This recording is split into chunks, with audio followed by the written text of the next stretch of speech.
Hello. हाय नैनू, जल्दी जल्दी काम खत्म करा, मौसम का कोनो भरोसा नहीं खे। जी मालिक। ठीक है ना?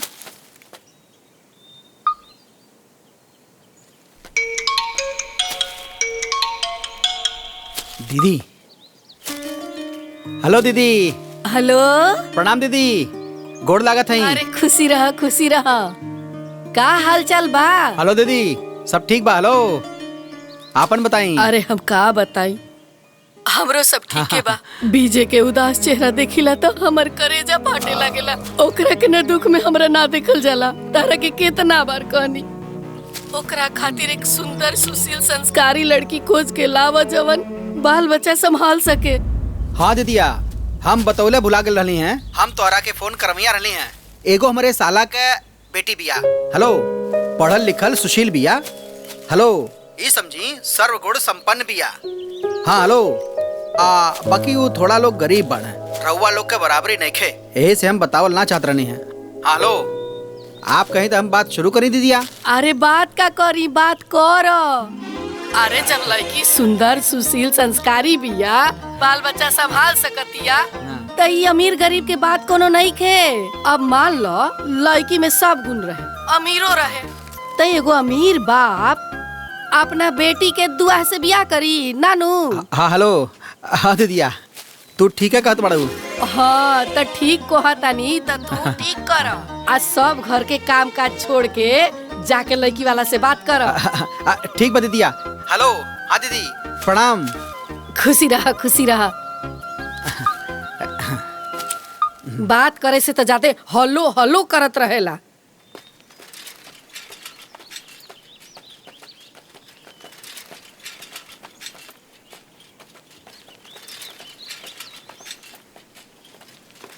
चलो जा तू।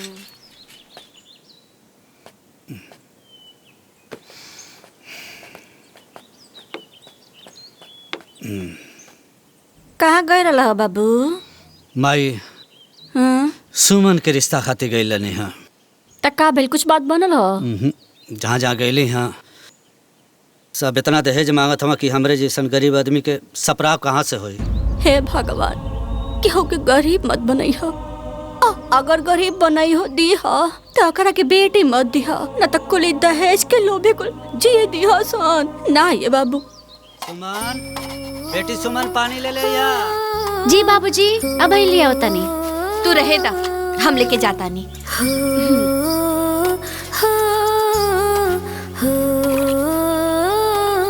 जल्दी ले आवा हो।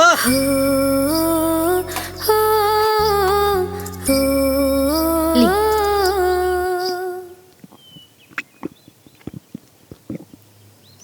का भेल? जहाँ गई रहनी हा, घर परिवार बढ़िया बा? हाँ हाँ, सब अच्छा रहा, लेकिन बियाह ना हुई। काहे? काहे कि वो लोग के लड़की ना दहेज का बुखाई लो लो। वो लोग इतना ज्यादा मांगत है कि हमार सपराव ना हुई। हे भगवान, अब का हुई? अरे होई का, दूसर दिखाई। नसीब कहीं न कहीं टकरेबे करी। का टकराई है बाबू? 12 से 14 जगह जा चुकल बाड़ा। एड़ी के पसीना कपारे पे चढ़ गए। का जने कहाँ लइका बौड़ी आयल बाना सन। देखा सुमन कमाई, चिंता मत करा। समाज में बहुत लोग बाड़ा, कहीं न कहीं गुहार लगी जाए। आग लगे ऐसे समाज के और समाज के लोग के। ये सब ना कहे के बात है, न तो इतना अच्छा बेटी के वर ढूंढे में इतना परेशानी नहीं खे होत। सुमन कमाई, परेशान मत होगा। फिर काल एक जगह जाए के बाद शायद काम बन जाए। हे डी बाबा, हे काली माई, हमरा से कौन गलती हो गए? माफ करियो गलती के। हमरा पोती के एगो सुंदर घर भर देती। हे डी बाबा, अम्मा जी के दरखास्त सुन ले। हम रवा के कढ़ाई चढ़ाई।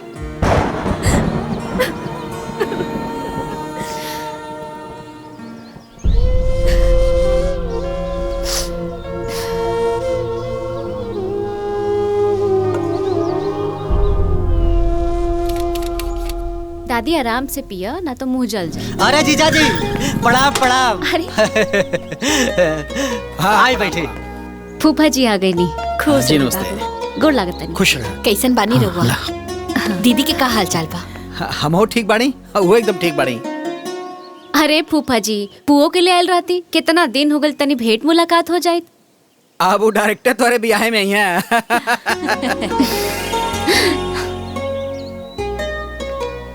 जब ब्याह तय हो तब ना, इतना जगह गईली कहीं ठिकाते नहीं खे।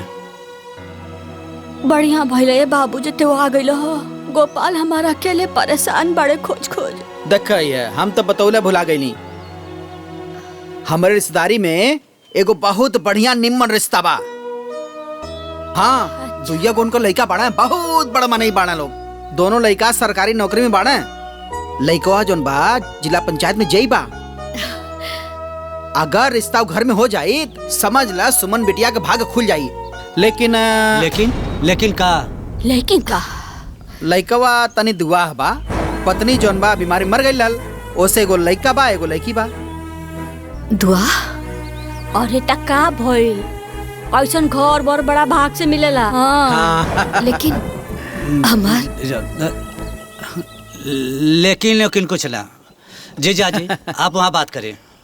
अरे बातचीत का करे बा? बातचीत समझ ला सब कुछ हो गइल बा। अरे समय निकाल के चला और लड़का के घर द्वार और लड़का देखला बस। एक दिन का काले चलें, लेकिन जीजा वो लोग ज्यादा दान दहेज ना मांगी। हाँ वो सब का कुल का चिंता तू मत करा, ठीक बना? वो सब हमारे ऊपर छोड़ दा। हाँ ठीक बना? बस तू कल समय से तैयार रही है, हम आए और साथ चल के लड़का देख ले। ठीक रही ना? एकदम ठीक। हेलो हाँ प्रणाम। आवता नहीं।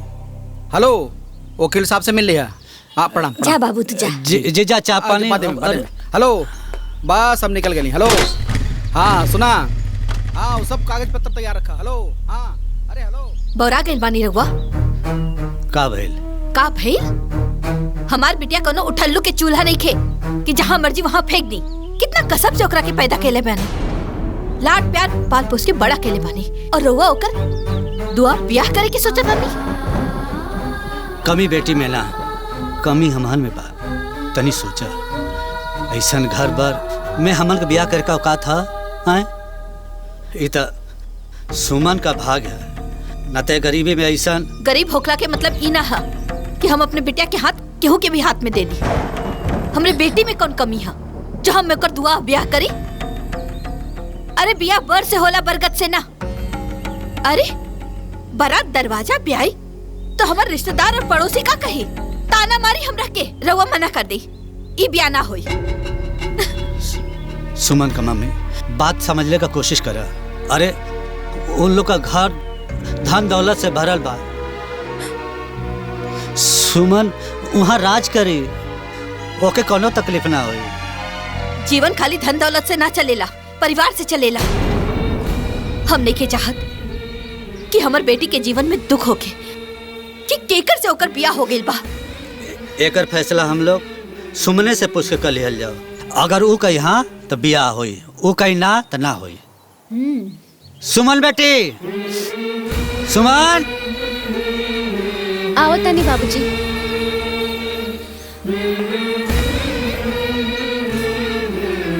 हाँ बाबूजी। बेटी हमरा और सब बात सुन लेनी। हमके ही ब्याह मंजूर बटे। हमरा के कोनो दिक्कत नहीं खे।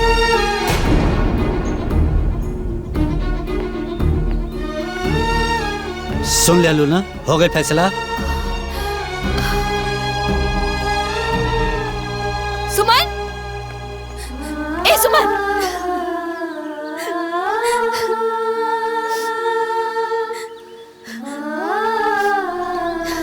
सुमन, तोरे बाबूजी के बुद्धि पे पाथर पड़ल बा तो का तोहार भी मत्ती मारल गइल बा जो उनकरा हाँ में हाँ मिला रहल बाड़ू। देख बेटा, कोनो फैसला ना बहुत सोच समझ के लिहल जाला। काहे से कि एक बार फैसला ले लिहल गइल ना तो दोबारा फिर मौका ना मिलेला। और शादी ब्याह कोनो गुड्डा गुड़िया की खेल नहीं खे। माई, हम सब सोच समझ रहे बानी माई। बाबूजी जौन कुछ भी करी है ना हमरा भलाई खातिर ही करी। और माई हम उनकर बेटी है माई, दुश्मन तना ना। तू बेकारे के चिंता करत रहो, चिंता मत कर। हाँ सब ठीक हो जाए, सब ठीक हो जाए माई।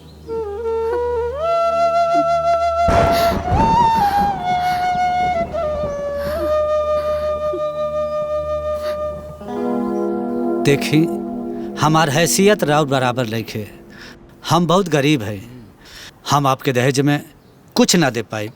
अरे अरे रउआ ऐसे मत बोली, हैसियत ता देवे वाला के देखल जाला, लेवे वाला के ना। आप अपन बिटिया हमरा के दे रहल बानी ता दाता ता रउआ भइनी ना। और रहल बात दहेज के, ता रउआ एक जोड़ी कपड़ा में अपन बिटिया के हमरा घरे विदा कर दी, हमरा बड़ा खुशी हुई। हमरा दुल्हन चाही दहेज ना, जे आके हमनी के घर परिवार के संभाल सके, बचन के संभाल सके। बाकी भगवान के देहल सब कुछ बा हमरा भी। अरे एकर चिंता मत करी, हमार बेटी बहुत गुणी भी है, उ सब संभाल ले। हाय ओकर फोटो। ए माई, लड़की तो बहुत सुंदर बाड़ी, हमनी के घर में एकदम फिट हो जाए। हमरा तरफ से तो डन बा। हाँ, और जब दोनों तरफ से डन बा तो जल्दी से दिन बार रख ला लोगन। हाँ। अरे भैया आई। प्रणाम। खुश रह। बैठी बैठी। आओ विजय बैठा। विजय ये गोपाल बाण है हमार साला। प्रणाम। इन्हीं के बेटी सुमन से तुम्हार ब्याह तय कर दिले बानी। ये फोटो तू देख ला। हाँ अब मामा जी रउआ माई के पसंद बड़ी तो हमरा कोनो एतराज नहीं है। अब बस हमारे को शर्त बा। कैसन शर्त? देखी रउआ हमरा बात के बुरा मत माने, हम क्षमा चाहता नहीं, लेकिन हम रउआ बेटी से यह शर्त पर शादी करम जब वो ब्याह से पहले अपन ऑपरेशन करा लिया,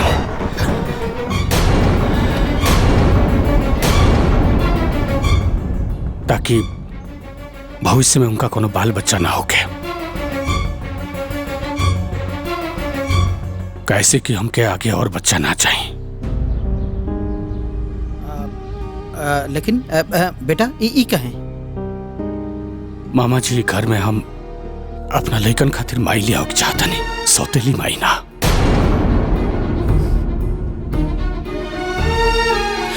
अब क्षमा चाहता नहीं हम।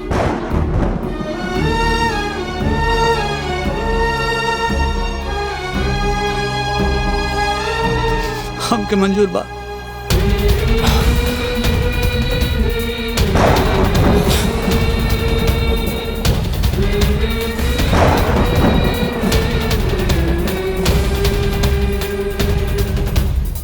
रवा साफे पगला गइल बानी का?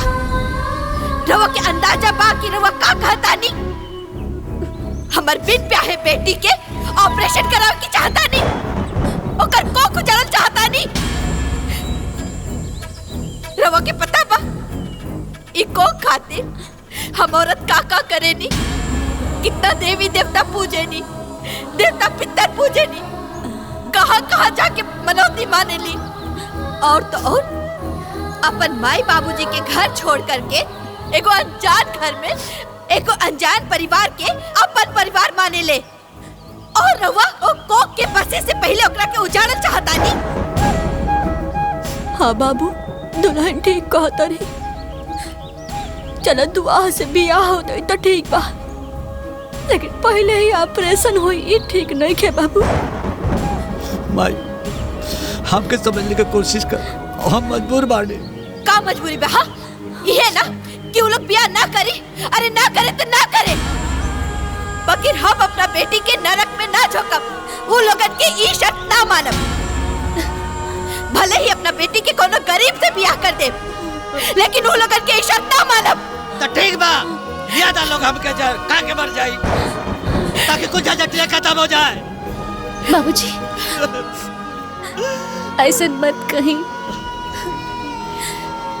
माई अगर हमरा किस्मत में यह लिखल बा तो यह सही माई, लेकिन बाबूजी के मत कोसा। इनकर का दोष बा माई, इनकर का दोष बा माई। रहल बात उनकर 2 बच्चा के, तो हम समझ ले अब कि वो दोनों बच्चा हमरा कोख से पैदा भइल बड़े। बाबूजी रो शादी की तैयारी करी, शादी करती तैयार बानी। सुमन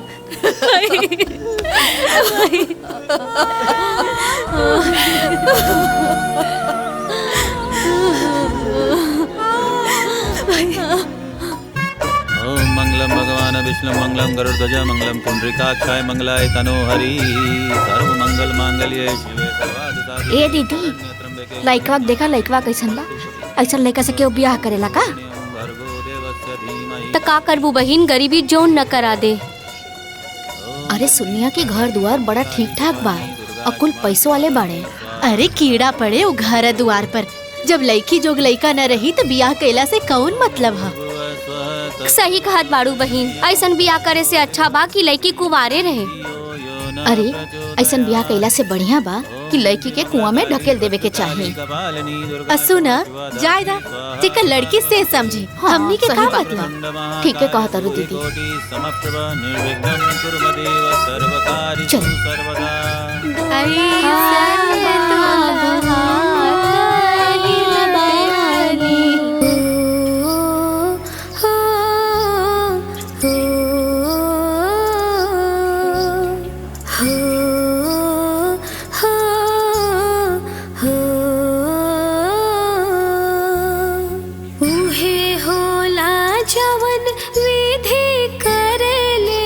रचनावा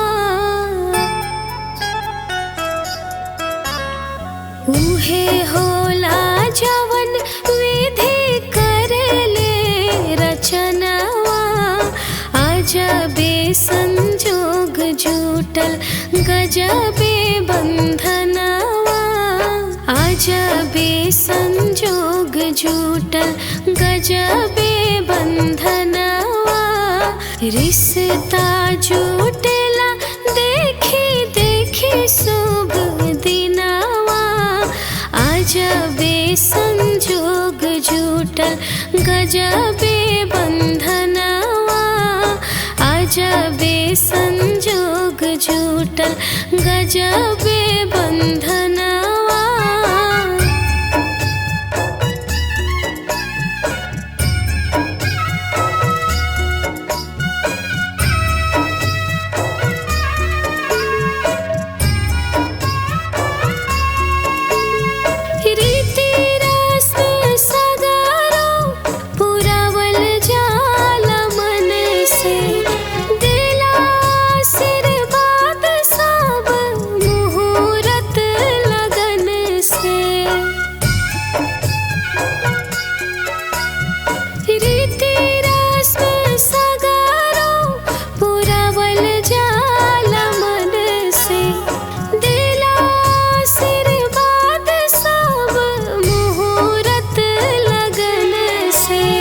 गठिया जोड़ाले बाची बाची परवचनवा। अजबे संजोग जुटल गजबे बंधनवा। अजबे संजोग जुटल गजबे बंधनवा।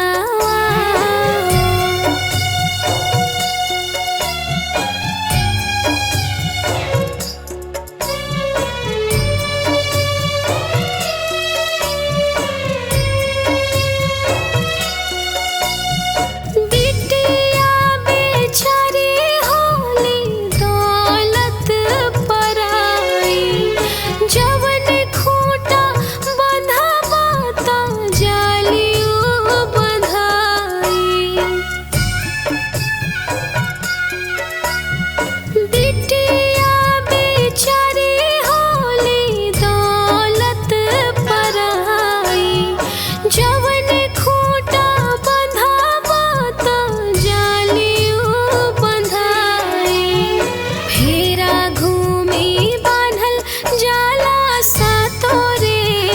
रचनावा अजबे संजोग झूठल गजबे बंधनावा अजबे संजोग झूठल गजबे बंधनावा।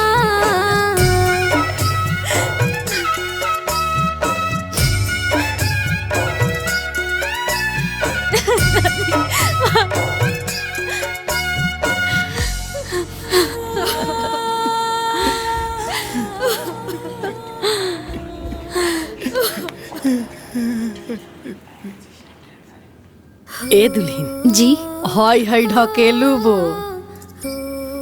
आ हई जोखन वो हई ई दोनों जानी न तार चचिया सास लगी हैं। अच्छा प्रणाम कर ला। प्रणाम। खुश रहा बहू। हई ला। सुंदर और संस्कारी बाड़ी। ला बहू, ये हमरा तरफ से मुंह दिखाई रखला। अच्छा तब बहिन तू कुछ मुंह दिखाई देबू कि घर के बहू समझ के फिरिये में मुंह देख लेबू। अरे जोखन वो काहे घबरा तरु हम हूँ देहा हम काहे ना देहा। ए छोटकी दुल्हन। हाँ अम्मा। सुना गीता के जौन गहना बा ना सब लेके आवो जा।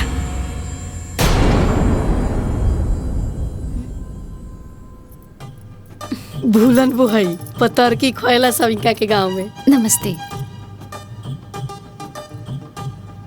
अम्मा जी हाँ हेने आई ना। अच्छा आवो तनी। जी नमस्ते।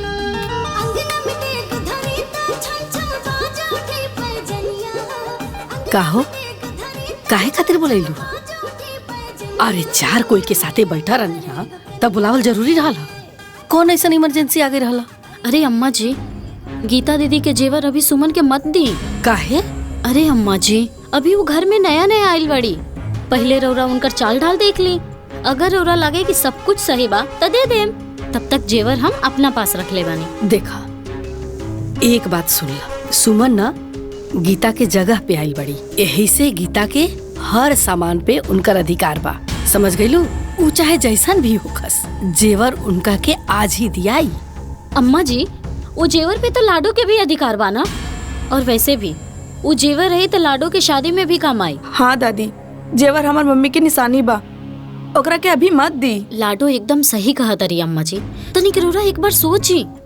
देखा जितना हम कहा तनी उतना करा। आगे कहा सोचे के बा का करे के बा ओकरा खातिर हम जिंदा बानी। समझ गेलू? जा जाके सब जेवर लेके आओ। जा ले आओ।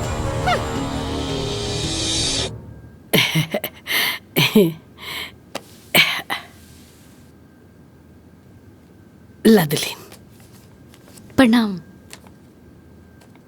दा दुल्हीन जी हैला है सब गीता के गहना है। आज से सब तहार भई आ सबके मालकिन तू भइलू। अब तारा सब संभाले के बा। जी अच्छा त बहन अब हम सब चलतानी। अच्छा ठीक बा। उहे होला जवन विधि करेले रचनावा। हाँ तो चाची दामाद बहुत बढ़िया खोजले बाटू। देख पड़ोसी जल मरे। लागत है खैले पीले घर के बाटे। ए बिटिया सब नसीब नसीब के खेला हा। जौन भगवान जेकरा नसीब में देहले बाड़े ना ऊ ओकरा के मिल जाला। हाँ ठीक कहतारी हमार बहू। समझ लू लोगन हमारा गोपाल के बस के ना रहे ऐसन घर बर खोजल। कुछ भी कह चाची दुल्हा के देख के मन जुड़ा गए। बाकी कुछ लोग तो नरम गरम बात करत बड़े कि दुल्हा उम्र दराज के बड़े और ऊपर से दुआ बड़े। ए बिटिया हमरा के सब पता बा केकर करेजा जुड़ा गई और केकर करेजा पर सांप लूट गई। हमहू इहे गांव के बानी। उ लुटौना ओकर दामाद कैसन बा? खूटा नियन एक बिट्टा के। और उसे ठरुआ ओकर दामाद कैसन बा? तवा के पेंदी नियन बा। हमार दामाद दुआहा बाता का देखे में तो सुंदर बा ना। देखे में तो एकदम ठीक ठाक बा।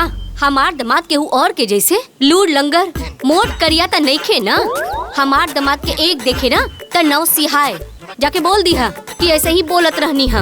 अच्छा ठीक है चाची, हमने घरे जा। ठीक बा, ठीक जा। पैर लवट के मत आइया लोगन।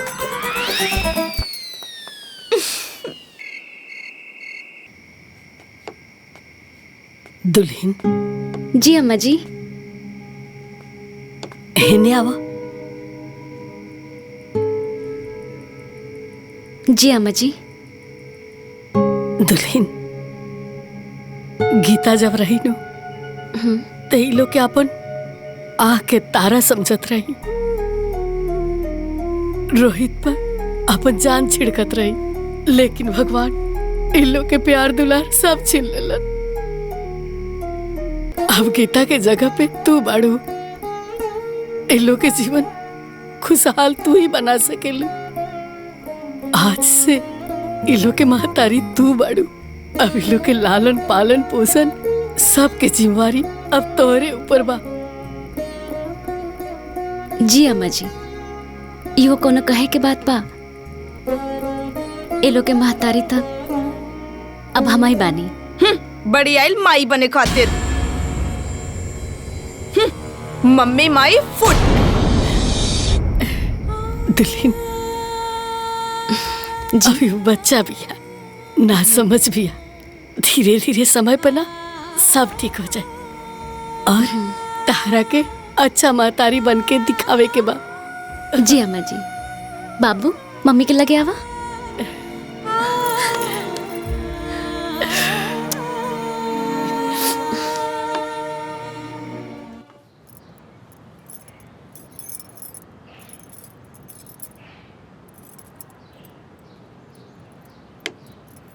दुल्हन। हाँ अम्मा जी। सुना, कल ज्योतिया के व्रत बा, तैयारी कर द पूजा के। अम्मा जी अगर और आज्ञा होखे तो रोहित खातिर हम ज्योतिया के व्रत कर सकतानी का? अरे दुल्हन, यो कोनो पूछे वाला बात बा? तहार अधिकार बा व्रत रखे के। जा तैयारी कर पूजा के। हाँ अम्मा जी, हम तैयारी करतानी।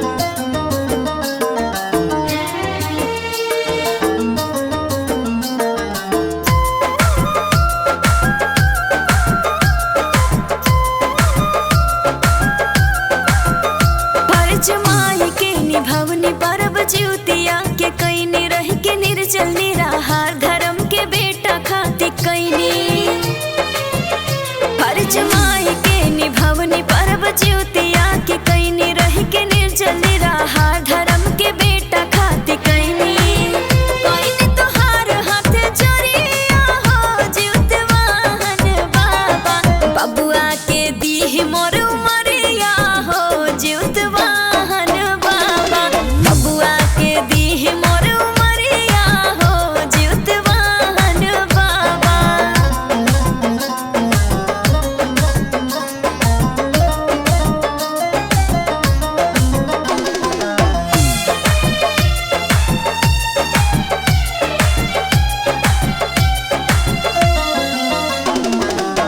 गंगा जमुन के लहर लहर जैसे बबुआ के हमरे उम्र बढ़े वैसे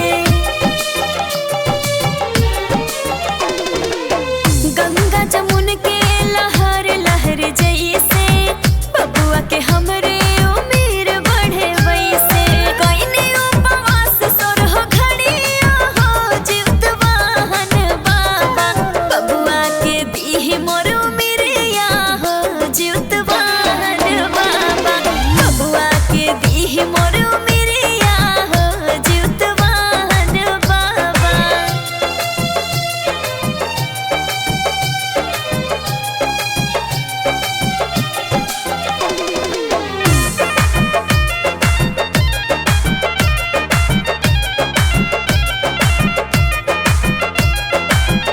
उनके लागे ना कौन जादू टोना चमकत रहे सही रूपवा सलोना उनके लागे ना कौन जादू टोना चमकत रहे सही रूपवा सलोना पौआ में झुकल माउरिया हो ज्योतवाहन बाबा बबुआ दीही मोर उमिरिया हो जीवते वाहन बाबा बबुआ के दीही मोर उमिरिया हो जीवते वाहन बाबा।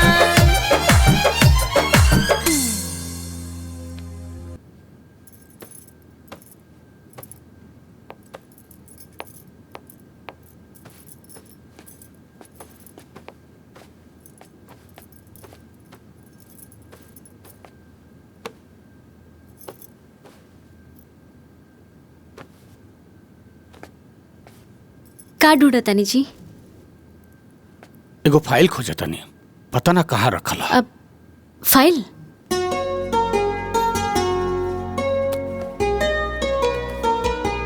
सुनी। हाँ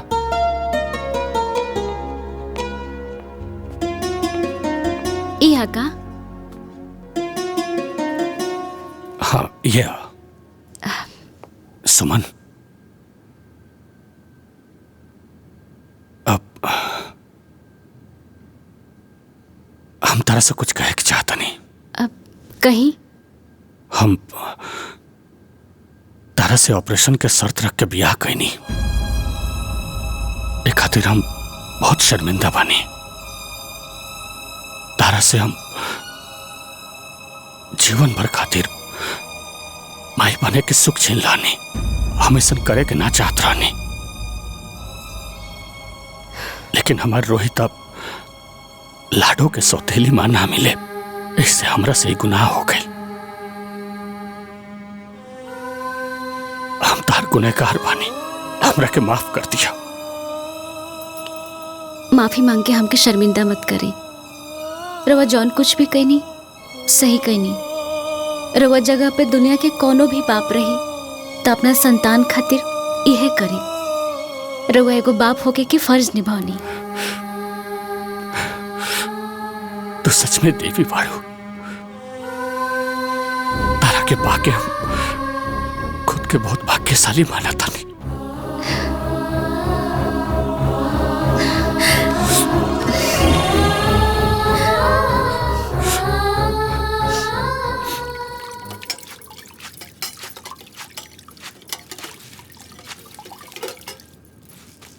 अरे दुल्हीन। हाँ अम्मा। अरे तनी एक गिलास पानी द हो, गला सुखाता, प्यास लागल बा। सुमन। हाँ दीदी। जरा अम्मा के एक गिलास पानी दे दा, हमार हाथ नहीं खाली है। अच्छा ठीक बा, हम दे देता नहीं। बूढ़ नौनिया ठकुराई ने के अढ़वे हैं? अरे तनी लिहाज करा हो, उम्र में भले तारा से उ छोट बाड़ी, लेकिन पद में तहार जेठान बाड़ी, समझ लू। ऐसे नाम लेके ना बुलावे के चाहिए। कल के 4 दिन के आई कनिया जेठानी कहाँ है?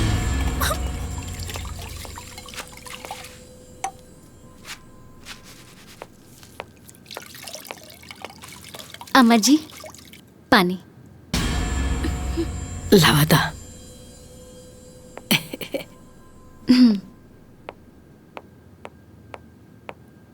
दीदी। हाँ लाई हम बर्तन माज देता नहीं। तू छोड़ा, हम माज ले।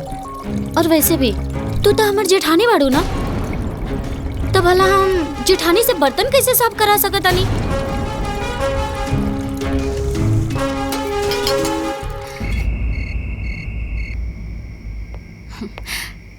अच्छा बच्चा लोग, अब ढेर हो गई पढ़ाई लिखाई। हाँ अब सूते के टाइम हो गई बा। हाँ इला दूध पीला और सूत जा।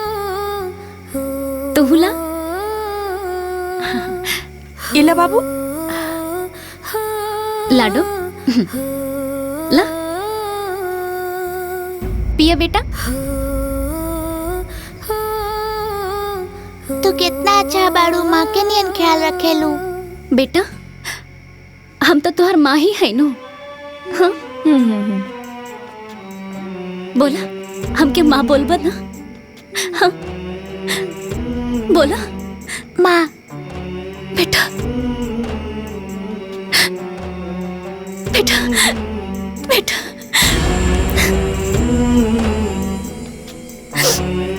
माई ना, सौतेली माई।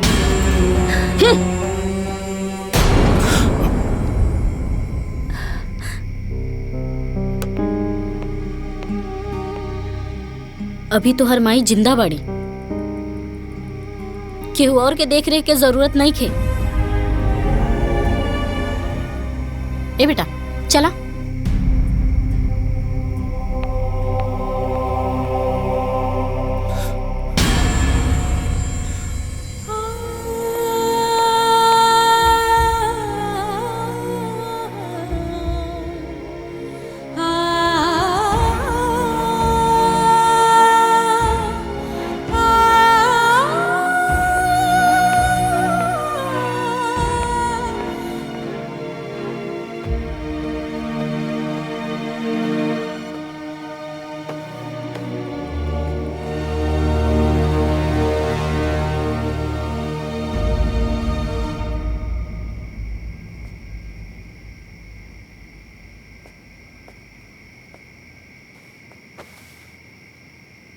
लाडो देखो बेटा, तारा सुमन के साथ ऐसा व्यवहार ना करे के चाहिए।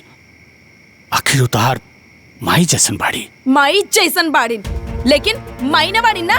बस बहुत हो गई। वो धोनी के माई ही ना बल्कि माई से बढ़ के बाड़ी। तारा नहीं के पता धोनी के प्यार के बंटवारा ना हो जाए। ये करते हुए बेचारी ऑपरेशन करा लालस। अब वो जीवन भर माई ना बन पाई और तू ऐसा माई के साथ ऐसा व्यवहार करता रहो।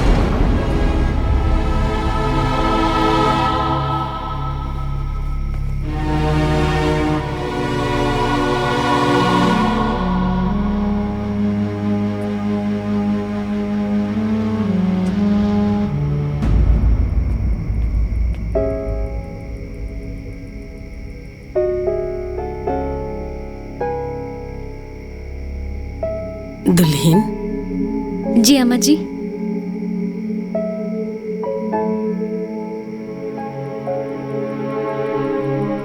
ई घर ना अब तहार बा और ई घर के लोग भी तहरे बा। घर के केहू कौनो बात बोल देवे ना, ओकरा के दिल पे मत लिहा। समय पर सब धीरे धीरे ठीक हो जाई। रहल बात लाडो के, ओकर हमें अभी बचपना बा, ओकरा के संभाले के तहरे नु पड़ी। समझ गईलू? हमके लाडो के बात के बुरा ना लागल हा। और रो चिंता मत करे, सब ठीक हो जाए। जा, ढेर रात हो गई बा, जाके तू सुत जा। अरे ना अम्मा जी, रोवा सुती ना, हम दबा देता नहीं। अरे ना ना, हम कहता ना, जा जाके सुत जा तू। अच्छा ठीक बा।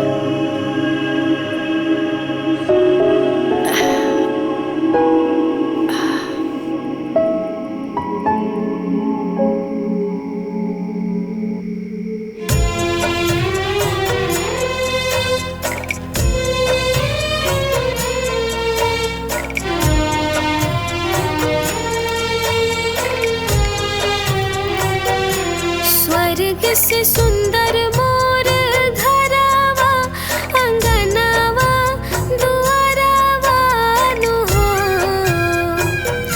स्वर्ग से सुंदर मोर घरावा, अंगनावा दुआरावा नु हो। सासू मिलली घर के लक्ष्मीनिया, जिनगिया संवर गईले हो।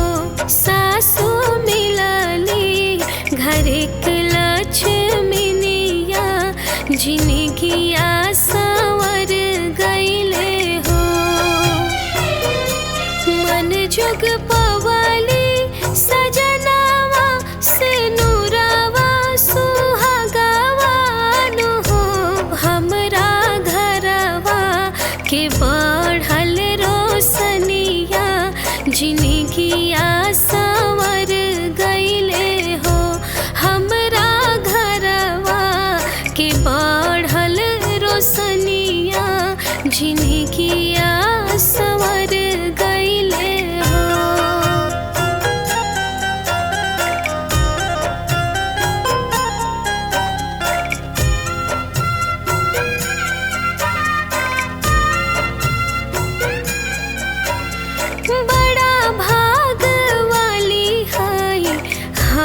ता तिरियावा फुलावा से कोमल बाड़ी घर में बिटियावा बड़ा भाग वाली हाई हम ता तिरियावा फुलावा से कोमल बाड़ी घर में बिटियावा खुशिया से भरल बाटे मनावा चाह की जाला जियारान हो हमरा घरवा के बढ़ल रोशनिया जिनगिया संवर गईले हो हमरा घरवा के बढ़ल रोशनिया जिनगिया संवर गईले हो।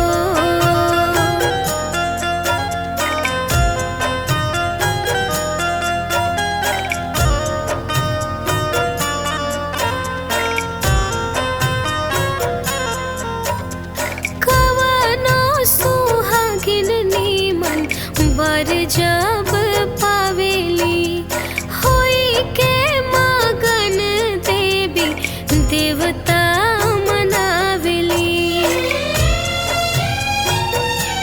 हो कवनो सुहागिन नीमन बर जब पावेली होई के मगन देवी देवता मनावेली नीमन मिलल परिवारवा नीमन हर लोगवान हो हमरा घरवा के बढ़ल रोशनिया जिनगिया संवर गईले हो हमरा घरवा के बढ़ल रोशनिया जिनगिया संवर गईले हो।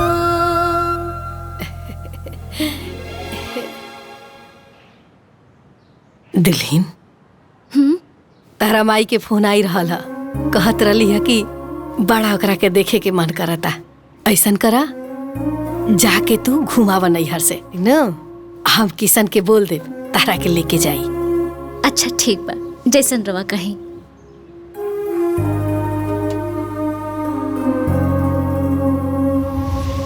एहनी के कोनो चिंता फिक्र नहीं के जौन करे के बना हमरे करे के बा। हम जबले कोनो काम पे ध्यान ना दी ना तो घर में कोनो काम होके वाला नहीं के। दुल्हन के नैहर जाए के बा अब अही ले कोनो तैयारी नहीं के भाई। विजय ए किसान हाँ माई। अरे केने बाड़ा लोग हो। अरे का भइल माई? हाँ माई। बहू के काल नैहर जाए के बा आ पूछा तारा का भइल। अरे कोनो तैयारी नहीं के भाई समझला। जाके बाजारी से फल ओल मर मिठाई लेके आव। अरे रहुआ चिंता ना करी हम जाके सब ले आई। ले आई ना जाके लेके आओ। ठीक बा।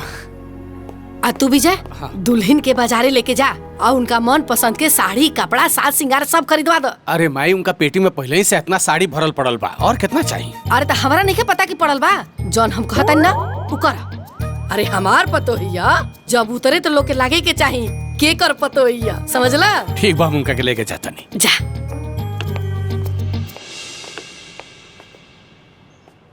अरे जल्दी जल्दी सब सामान गाड़ी में रखवाओ।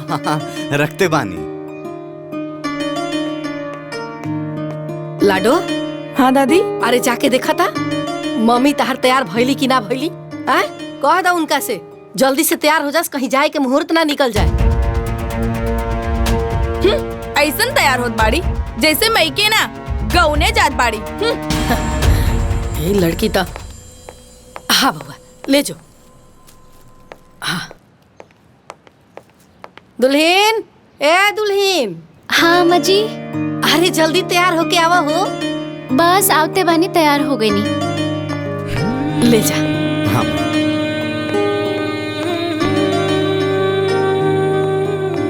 चला बेटा। अरे दादी तू जाता रहा का? हाँ दादी। हाँ अम्मा जी थोड़ा घूम फिर ली है और हमार भी मन लागल रही। ठीक बा ले जा।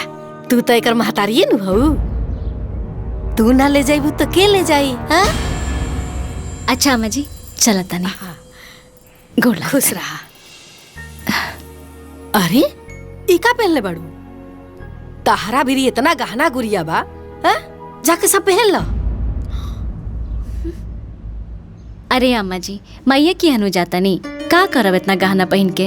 अरे दुल्हीन, जौन हम कहता ना उ कर, जा सब गहना पहन लो। हैं? जब वो जा उतरबू तो लोग के लागे के चाहिए ना कि केकर पतो आइल बड़ी। हैं? अच्छा ठीक बा। अच्छा बाबू रुका आवता नहीं अभी। हेने आवा। हैं? नानी के न जाता रह, दादी के बुलैया मत। दादी हे माई, देखा अभी तक डलिया ये बाबू तो का करे, कुछ करहो के चाहे न। अरे बिटियो का तो बियाह हो गई, के करे खातिर बिना तारू। अरे ओकर लइका फैका के खेलिहन सो। अरे सुमन का मम्मी, जल्दी आवा, सुमन आ गई। आवे तुरंत। का भेलो? अरे इधर देखा ना, सुमन ससुराल से आइल बिया। सही हो।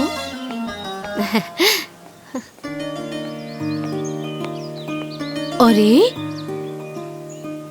रुका आवतानी। हाँ ये तना गहना गुड़िया पहनले बिया कि हमर अखिया देख के चौंधिया जात बा। आवे में तकलीफ ना। अरे बाबूजी, अरे बेटी खुश रह, खुश रह, खुश रह। दादी अरे एकर तो भागे खुल गई बिया। कैसन बड़ू? ठीक है कहत बड़ू।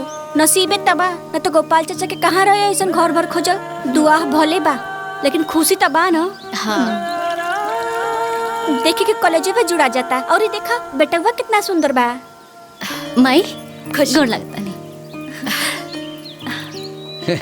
मुंह झुरा गेल बा, भूख लागल बा प्रणाम एकरा। माई जी। खुश रहा। हमर नाती आइल बा। लइकवा सुंदर तबा, लेकिन लगता पहल की औरत के बाटे। अरे ता मैयो तो सुंदर रहल होई। अब भगवान करे ऐसन घर बार सबके मिले। आओ ना। हाँ सामान निकाल देते हैं। अच्छा अच्छा चला चला घर चला। चला। हाँ।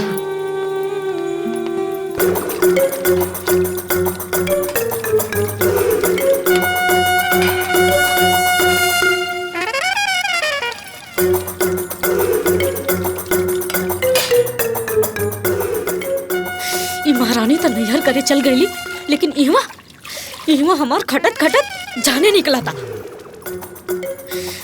अगर ऐसे ही चलत रही ना तो एक दिन तो हम मरिए जाए।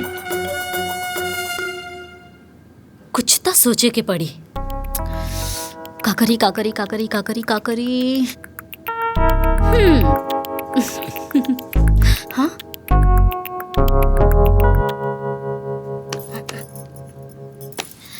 अम्मा जी।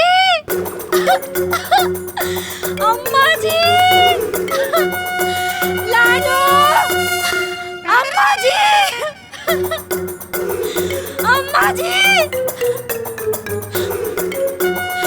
लाडो। अम्मा जी। अम्मा जी। का भइल दुल्ही? अम्मा जी पोछा लगाओ धनिया गिर गई निया। अरे लाडो उठाओ तो। अरे बुझाता के पैर में टूट गई हमारा। अरे अरे ज्यादा चोट तो ना लागल? हमार बाबू नानी के हाथ से खाई। और बिटिया तोहरा ससुराल में कोनो तकलीफ तो नहीं खे ना? ना माई, कोनो तकलीफ नहीं के। सब कोई तोहर ध्यान रखेला ना? सब केहू बहुत मानेला। हमर देवरानी तो घर के एक को काम धाम ना करे देवेली। आ हमर बेटी वो हमके बहुत मानेली माई। आ हमर सासू माँ वो तो ऐसा करेली ना कि जैसे हम छोट बच्चा है, दिन भर पीछे पीछे लागल रहेली। ना नानी बस एक ना आ। बाकी माई तोहार बड़ी याद आवेला। हम ना जाए, हम यही जा रहा। तब मत जाना, और वैसे भी हम तरह के जाए ना दे। अरे अम्मा जी बहुत दुखाता। ठीक ठीक ठीक हो जाई। संभाला। अम्मा जी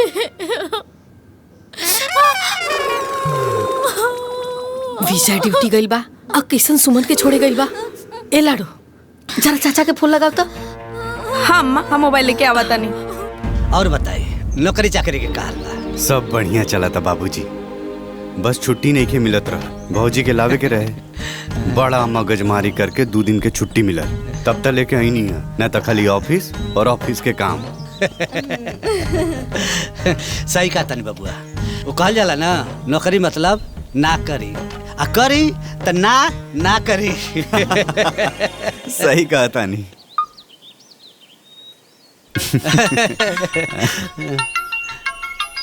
माई के फोन आ। हाँ बतियाला। रिंग जाता।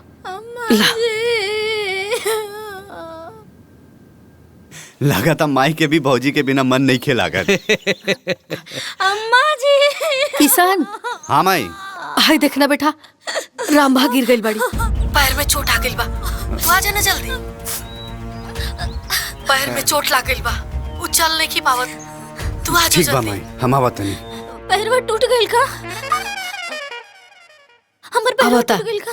का भइल बा हो? वो कुछ ना दादी जी, हमार पत्नी गिर गई बाड़ी। वो तनी मनी चोट लागल हो कि हम जाए तब इलाज करा दे। कोनो चिंता के बात नहीं खे।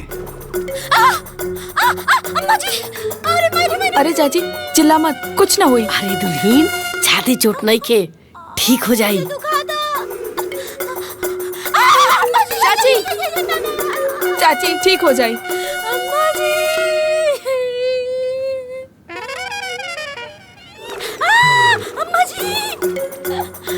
अरे चुप हो जा दुल्हीन।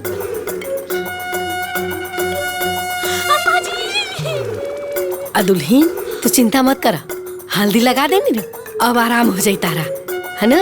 आ किसान आवते बा। हाँ? अम्मा जी भाभी हम चलता नहीं। अरे बाबू, रवा तो रुके वाला रह लिए ना, हम तो राउर सेवा सत्कार भी ना कर पौली हाँ। अरे ना, इनका के ज्यादा उ कहा ना, रंभा बिटिया फिसल के गिर गई, चल फिर ना पाओ। गिर गई? ये चल जाए तो डॉक्टरी में ले जाके दिखा दे। हाँ। तब तो गई जरूरी बा। अच्छा ठीक बा। ठीक बा माई। खुश रहा। अब रुकी। हाँ। हम चलता नहीं। ना भौजी, रउआ यही जी रुकी, हम 2-4 दिन में फिर आके रउआ के ले जाए। हाँ बाबू ठीक कहा तारे, अभी आयल बाड़ू और अभी के जाए के कहा तारू। ना माई, ओ जाए गो बहन तकलीफ में बाड़े और हम नैहर में रहब, जाए तो फिर हम आई। ठीक चल बेटा। चला। अच्छा माई। खुश रहा।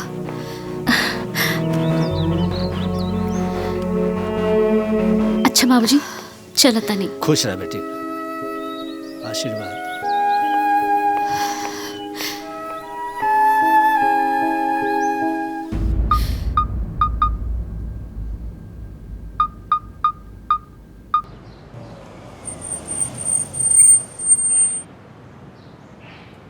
बड़की माई आ गेली, बड़की माई आ गेली।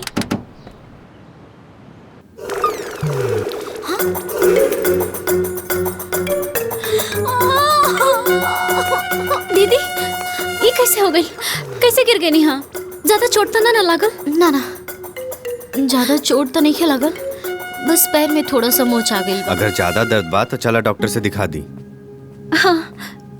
किशन, हम डॉक्टर के बुलौले रहनी हा, कलहन की ज्यादा चोट नहीं खे, हल्दी के लेप लगा दिले बनी, ठीक हो जाए। हनु दुल्हीन, हाइला ये हल्दी के दूध पिला दा। हाँ दी। दर्द खींच ली। दीदी उठी, दूध पी ली, आराम से आराम से।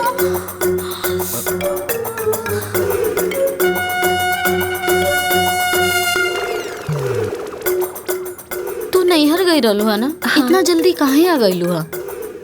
अरे दीदी, रवा के हम ऐसा हालत में छोड़ के हम नैहर में कैसे रह सकत रही? घर के काम धाम के करी? तू घर के काम धाम के टेंशन काहे लेता रू? अम्मा जी और लाडो बिटिया तो बटले बाड़ी। अरे दीदी, लाडो बिटिया भी तो अभी बच्ची बाड़ी, अम्मा जी की भी तो उम्र हो गई ना। ऐसा करी, रवा आराम करी, हम घर के सारा काम धाम कर ले। हाँ आराम करी।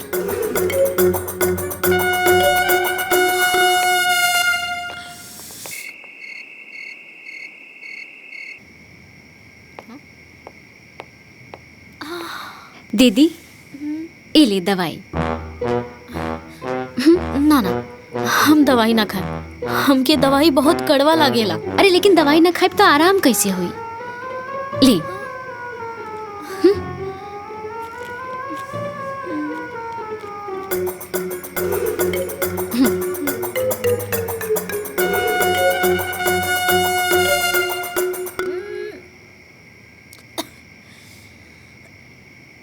आराम करें।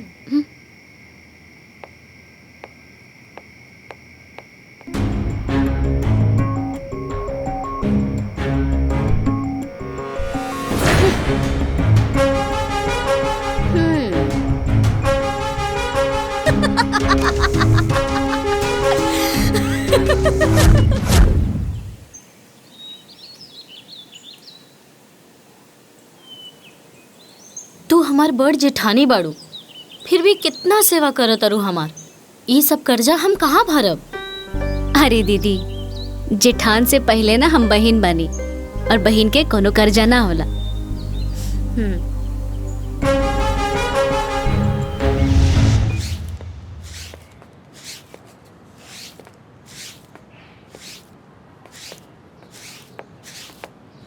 अरे अम्मा जी, ई रवा का करतनी, दी हम लगा देतनी। अरे दुल्हीन, तू अकेले का करबू?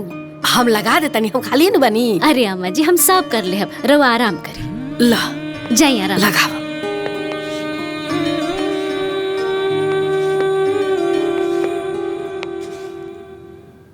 हेलो, हाँ, हाय। अच्छा, अरे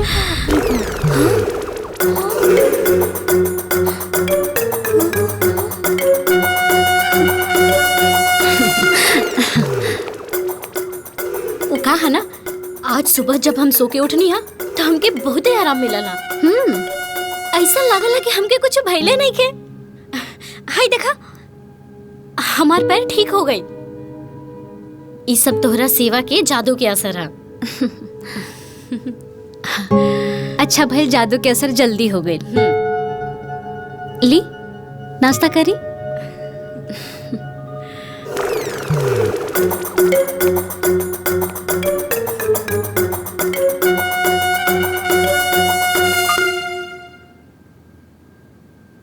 शिवम बेटा।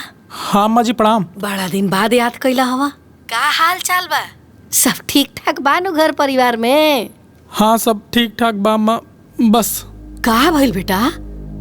काहे परेशान लागत रह?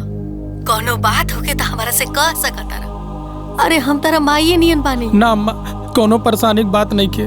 कल रक्षाबंधन बा, दीदिया के बहुत याद आवत बा, मन बहुत उदास भइल बा। सोचली आपसे बात कैली, थोड़ा मन हल्का हो जाई, लेकिन गीता दीदी की याद दिल से जात नहीं खे। का करबो बेटा, उनकर ऐसा स्वभावे रहे कि कबो चित से उतरेली ना। ए बेटा, तू एक काम कर ना, तू ऐसे आजा कर, सुमन से और अम्मा से दोनों से राखी बनवा लिया, दिल बहल जाए।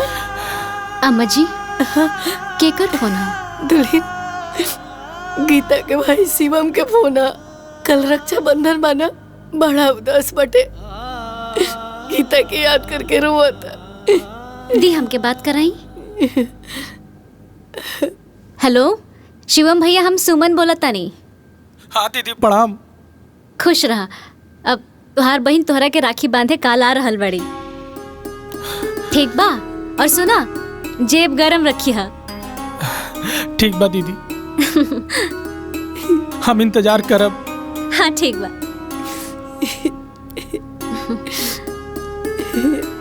खुश रहो दुल्हन। कल हम जाइब अम्मा जी राखी बांधे।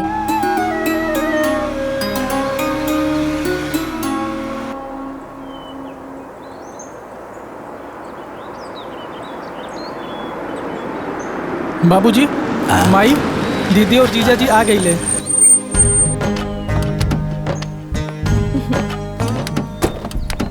मामा जी, हम आ गए नी। खुश रह। नाना जी प्रणाम। खुश पाए लगी जीजा। आ गई तार बहन। पाए लगी दीदी। चली गोड़ लागतनी। आयुष्मान बाबा दामाद जी। नाना के नाना जी। अरे बाबूजी गोड़ लागत नहीं। सौभाग्यवती भवा। रहुआ बहुत नीक कहीं आके दामाद जी बेटिया के लेके आ गई नी। हमार घर पवित्र हो गई। रहुआ सबके देख के हमार करेजा जुड़ा गई। बाबूजी, हम इनका के लेके नहीं किया। ई हमनी के लेके आयल बड़ी।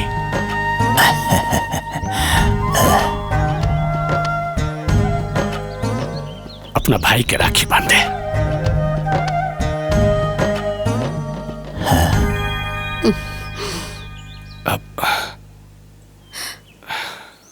उहे होला जवन विधि करले रचनावा, अजबे संजोग जुटल गजबे बंधनवा, अजबे संजोग। ए देखा तार माई आ गई।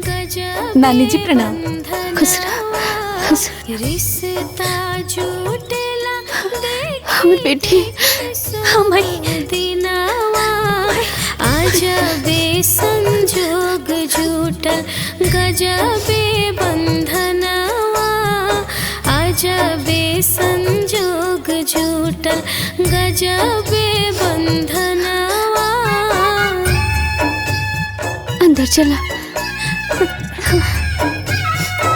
चली चला लाडो। चलिए।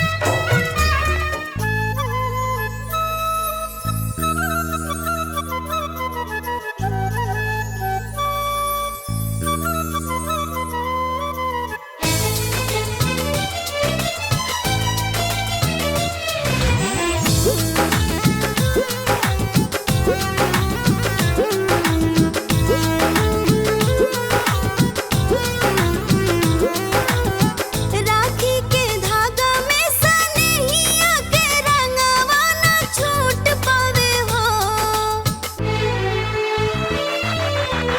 राखी के धागा में सनहिया के रंगवा ना छूट पावे हो। एहो धर्म के बहिन के बिरनवा बंधनवा ई ना टूट पावे हो, एहो धर्म के बहिन के बिरनवा बंधनवा ई ना टूट पावे हो।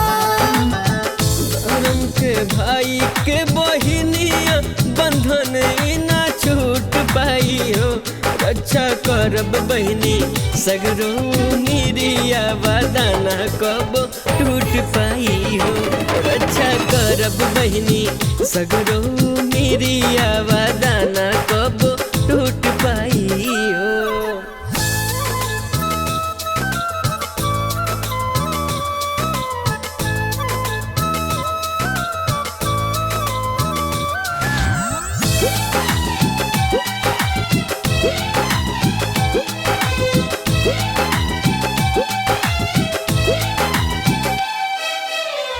राखी में भरल हमर प्यार दुलार बा, खुशी खुशी रहा भैया दुआई हमार बा।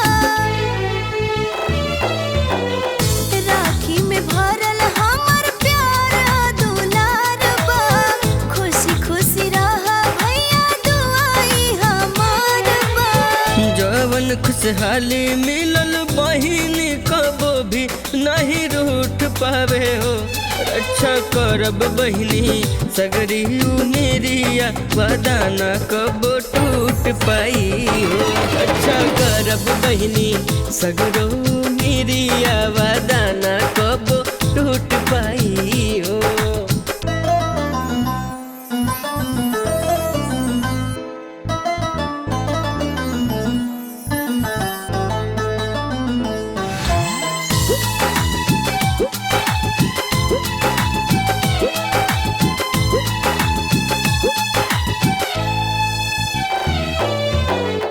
कवनो भी दुख ना बहिनी तोहा के सतावे, तोहरो भी दुखवा त हमरो पे आवे। कवनो भी दुख ना बहिनी तोहा के सतावे, तोहरो भी दुखवा त हमारे पे आवे।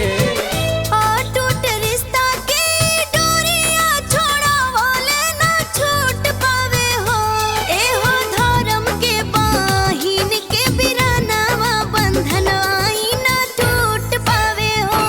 रक्षा करब बहिनी सगरो मेरिया वादाना कब टूट पाई हो।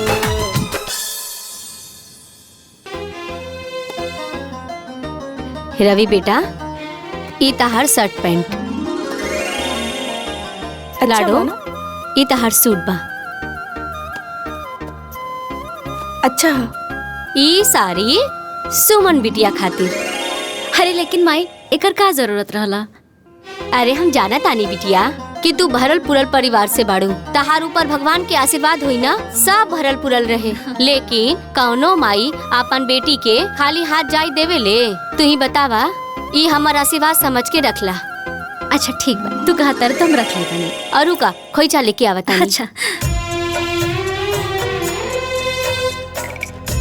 हाँ रुकिए, ए में दे दी। स्वर्ग से सुंदर मोर घरवा अंगना। माई, अच्छा हमने के चला तनी जा, चला तनी। हाँ आओ बेटा। खुशियाँ से भरल बाटे मनावा चाह की जाला जिया। बेटी आवत जात रहिया, भूल मत जइया अपन माई के। हाँ माई आवाज जाती है, बाकी तू अपन ख्याल रखिए। बेटी तोहरा के देख के ऐसा लागत है ना कि हमार गीता फिर से वापस आ गई। माई हम गीता दीदी तो ना बन पाई, बाकी तोहरा के गीता दीदी के कमी कबो महसूस ना होके दे, कबो ना होके दे माई।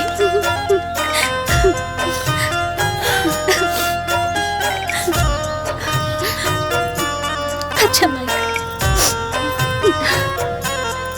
बाबूजी खुश रहा बिटिया। भय लगी दीदी। खुश रहा। आई दीदी।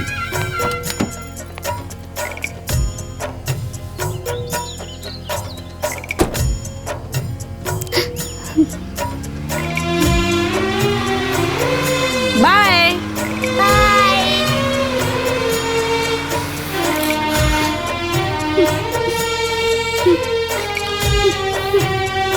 हाँ मैं काहे बोलूँ?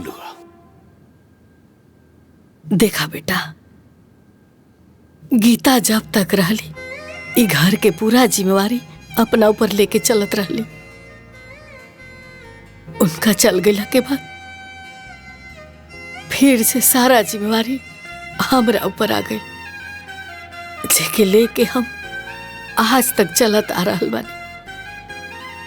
लेकिन बेटा अब सब ई सब हमरा से ना सपरत नहीं खे, तो हम चाहत रहनी है कि इस जिम्मेवारी से मुक्ति पाली।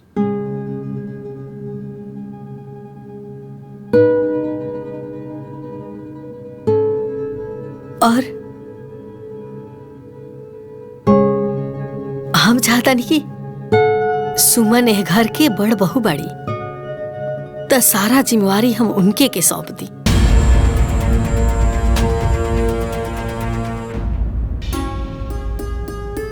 का कहता रहा तू लोग? का माई, बस यही खातिर मीटिंग बुलौलू हा। अरे हाँ माई, तारा के जौन मन करे उहे करा, एहू में कोनो पूछे वाला बात बा। कहो किशन। हाँ भैया। अच्छा हमने के देर होता, हमने के जाता जा। चलो जा। सुमन। हाँ अम्मा जी। आवा है, जा बैठा। जी अम्मा जी।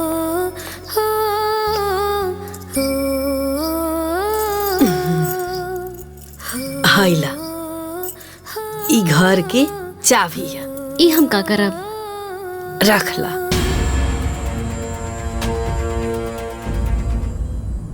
आज से ई घर के मालकिन तू बाड़ू। अब सारा जिम्मेवारी तहारा संभाले के बा, समझ गईलू? लेकिन अरे रखा रंभा, आज से सुमन के सहयोग करिया। हाँ हाँ काहे नहीं, काल के आई कनिया मालकिन बन गई और हम इनकर नौकरानी बना। का हमार मुंह मालकिन बने लायक नहीं खे? अरे ये घर में इनकरा से पहले हम आइल बानी, लेकिन ना हम तो खाली बनावे खियावे खातिर आइल बानी। अरे छोटकी दुल्हन, इनकर पद तारा से बड़ा बा, त घर के मालकिन ई ना बनी है त के बनी? अम्मा जी, हमरा से पहले दीदी ये घर में आयल बानी, तय घर के जिम्मेदारी दीदी संभारब तो ज्यादा अच्छा रही और हमके भी अच्छा लगे। ठीक बात जैसा तार मर्जी। दीदी ले घर के जिम्मेदारी रहुआ संभारी।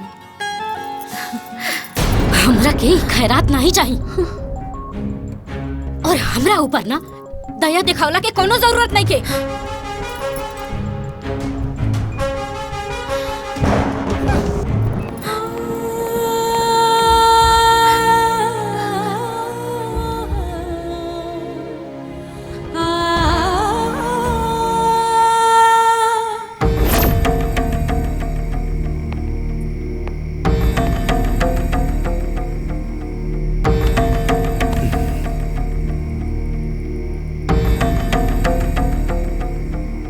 अरे का बात बा, ई के कई जैसन मुंह काहे बनौले बाड़ी? अच्छा, हम के कई जैसन मुंह बनौले बनी? रउरा त राजा हरिश्चंद्र बानी ना? ई पूरा घर दुआर राजपाट सब दान में लुटाई दी और हमके और हमरे बेटा के जाके मुर्दा घाट में बिठाई दी। का हो गई? कौन राजपाट लुटा गई? बोलत तैसन मानी जैसे कि रोरा कुछ पत्ते नहीं खे। जब अम्मा जी घर के मालिकाना के चाबी देत रहनी हा, ओ टाइम ते रोरा मुंह से कोनो आवाज नहीं निकलला। मुंह में दही जमा के बैठल रहनी हा। बड़ी है अरे ओकरा से पहले ए घर में हम आइल रहनी, लेकिन ना, सब केहू के संगे रौरा हाँ में हम मिलावत रहनी। अरे मलिकाना के चाबी हमरा के मिले के चाहिए। जाई जाके भौजी के लगे बैठी, ए जगह है आइल बनी। अरे रंभा, समझे के कोशिश करी तू। हमरा के ना रौरा समझावे के कोशिश मत करी, वरना हम रौरा के अच्छा से समझा दे। जाई यहाँ से। अरे तू जाई यहाँ से। आराम से, हम जाता नहीं। निकली हमरा रूम से। दिन भर काम कर करके मर जा और मालकिन बनिहन ऊ।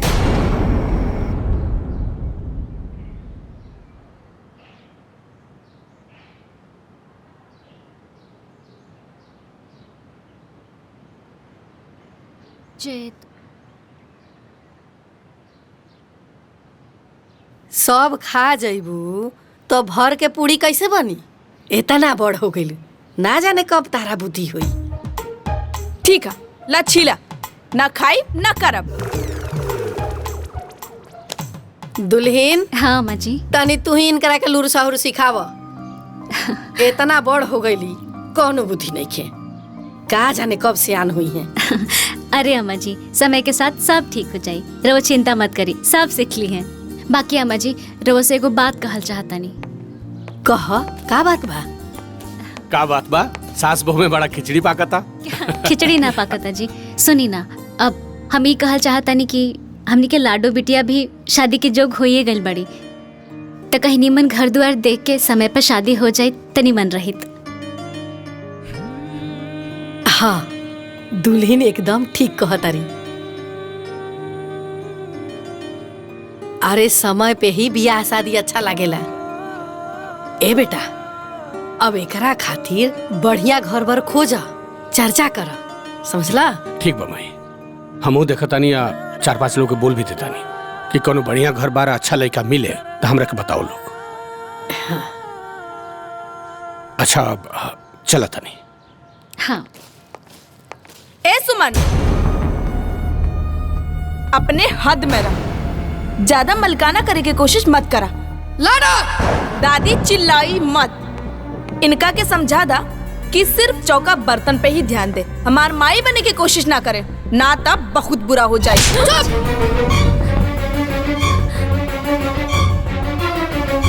तोरा के कितना बार समझा चुकल बानी, लड़की हमें लड़की की तरह ना, अरे लड़की जान के ज्यादा ना बोले के चाहिए।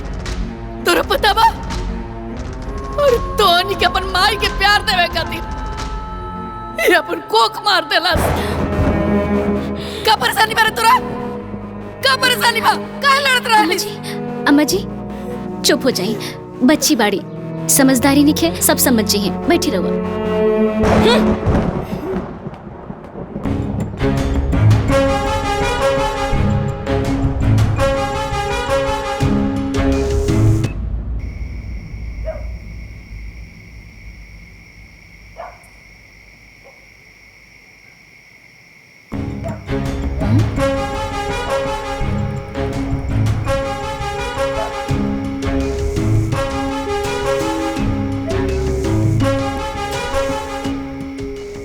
लाडो जाए द लाडो, आखिर ऊ तोहर दादी बाड़ी। दादी के मार हमेशा दुलार होला। आखिर एमे तोहरा दादी के कौन गलती बा? जब घर में मैबा महतारी आ जाली ना तो ऐसे ही होला। तू एक काम करा, हम खाना निकाला था नहीं, तू आके खा ला। और तू बिल्कुल टेंशन मत ला, अब तोहके ही कुछ सोचे के पड़ी। समझा तारू ना हम का कहता नहीं? चलो आजा।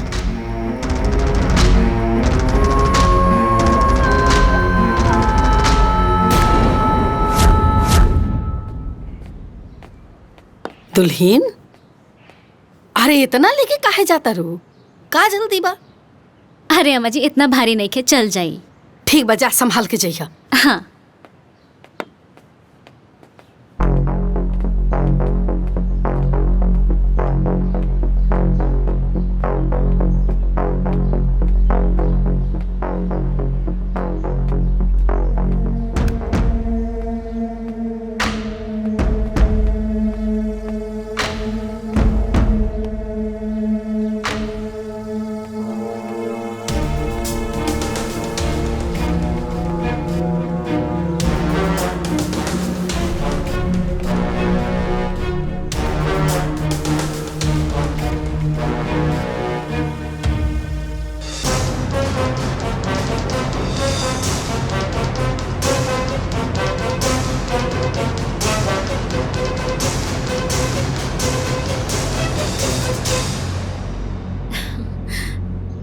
साचो अभैले बचपना ना गइल।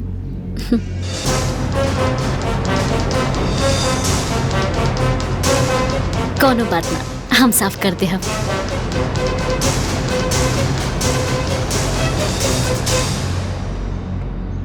महारानी कपड़ा फैलाई के जब आई हैं तब पता चली। हाथ पैर टूटे तो खूब मजा आई।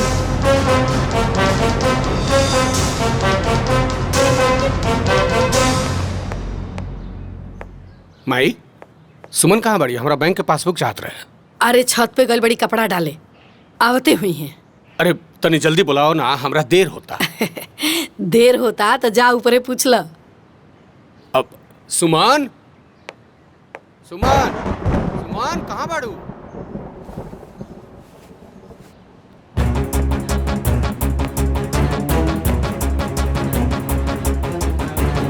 सुमन, सुमन।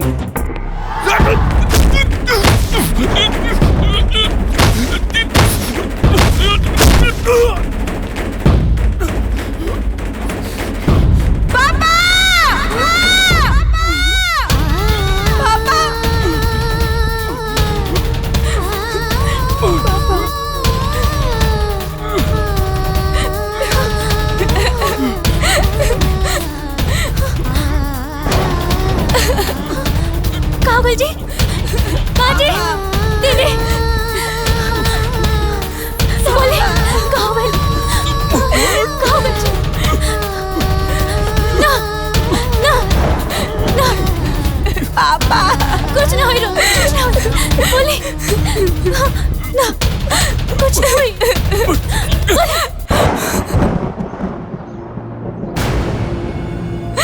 पापा।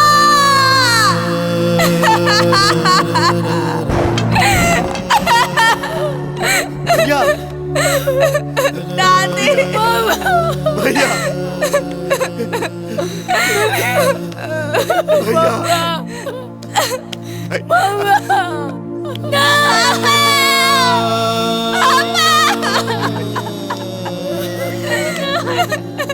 भैया,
गजब तोर गतिया हाय रे किस्मतिया गजब तोर गतिया हाय रे किस्मतिया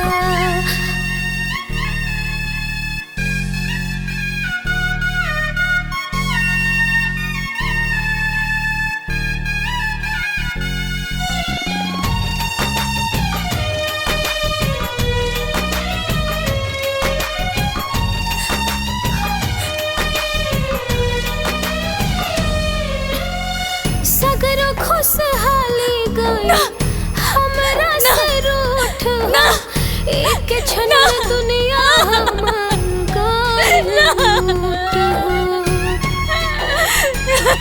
सगरो खुशहाली गई हमरा से रूठ एक क्षण में दुनिया हमार गइल लूट हो काहे नहीं हमारो मोतिया गजब तोर गतिया हाय रे किस्मतिया गजब तोर गतिया हाय रे किस्मतिया ना छोड़ो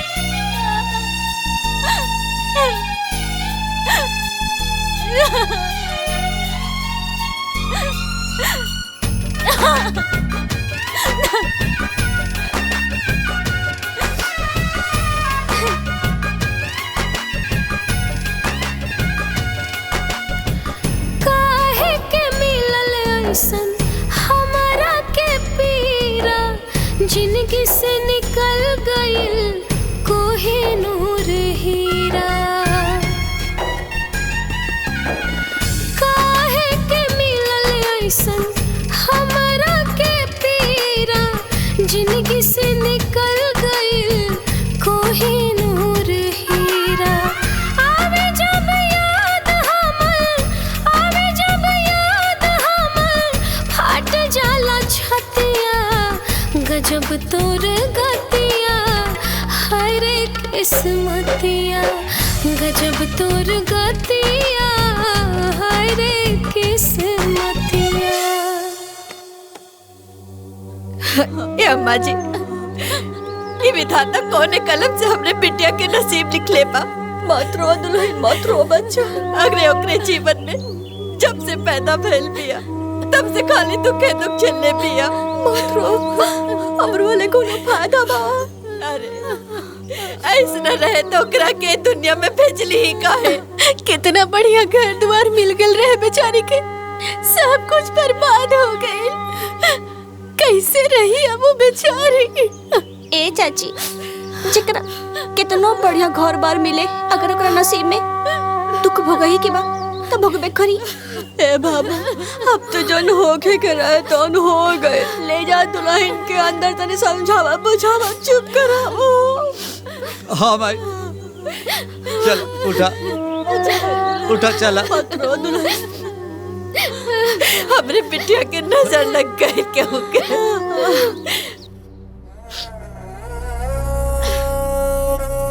समझी जी सब तबीयत बिता जाए लेकिन सुमन के का होई सोच के हमर करेजा फाटा था अरे उम्र ही कितना वाइड कर पहाड़ जैसा जीवन घुट घुट के कैसे बिताई है समझी जी रुआ समझा तक ना हम का कहल चाहता नहीं समझी जी हम सोचा था नहीं कि सुमन के दूसर ब्याह कर देल जाओ यही में सब ठीक रही हम ये सोचा था नहीं समझिन जी बाकी ये घर का स्थिति अलैकन का मुंह देख के हिम्मत ला पड़ता ला बेटी हाँ घरे जाए के तैयारी कर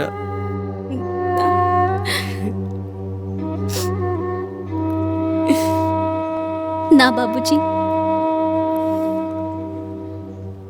हमार घर ये है बा हम अपन घर अपन परिवार अपन बच्चन के छोड़ के कहीं ना जा सकिले। अब चाहे सुख हो के चाहे दुख ये घर में बीती। बेटी बात सुख दुख का ना, अब के मालूम तो के यहाँ कोनो तकलीफ ना हो, पर बेटी अकेले जीवन जियल पहाड़ होला। बाबूजी रउए ने कहले बानी कि एगो बेटी जो ना घर में डोली पर बैठ के जाली, वो घर में सुख हो के चाहे दुख विदा अर्थी पर ही हो खेली। तो फिर कैसे सोच लेनी रउआ कि और बेटी रउआ शिक्षा के विपरीत हुई है? ना बाबूजी रउआ जाई, हमार विदाई अबे घर से अर्थी पर ही हुई। जाई रउआ।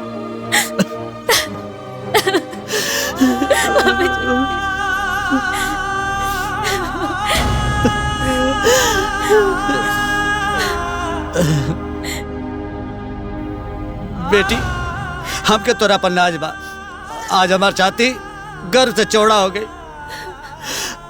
हमके तो सही है उम्मीद रहे, तू चिंता मत करिए, तोहार बाबूजी हमेशा तोरे साथे बाड़े।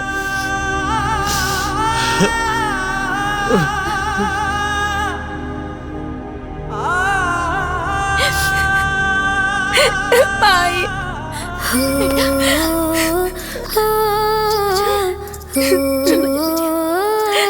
मत रो।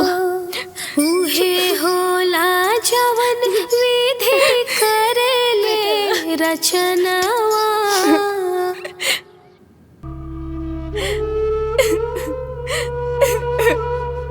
हम हत्यारन बानी, अपनी आते अपने बाप के मार देनी। हे भगवान, हमके हमरे पाप की सजा मिले के चाहिए, हमके जी के कोनो अधिकार नहीं के। भगवान मौत दे दा। लड्डू बिटिया माई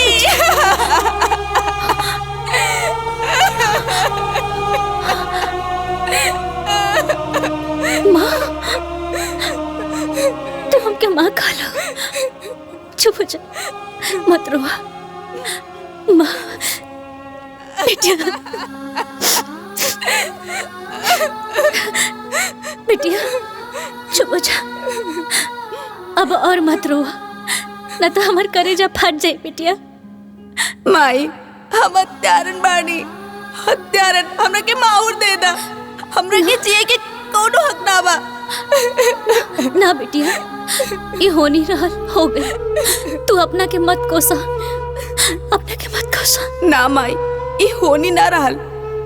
तोहरा के नहीं के पता, तोहरा के गिरावे के खातिर छत के सीढ़ी पे थे। चुप हो जा, हम सब जानता नहीं बिटिया, तोहर कोनो दोष नहीं के, ये सब विधि के विधान रहल, हो गई।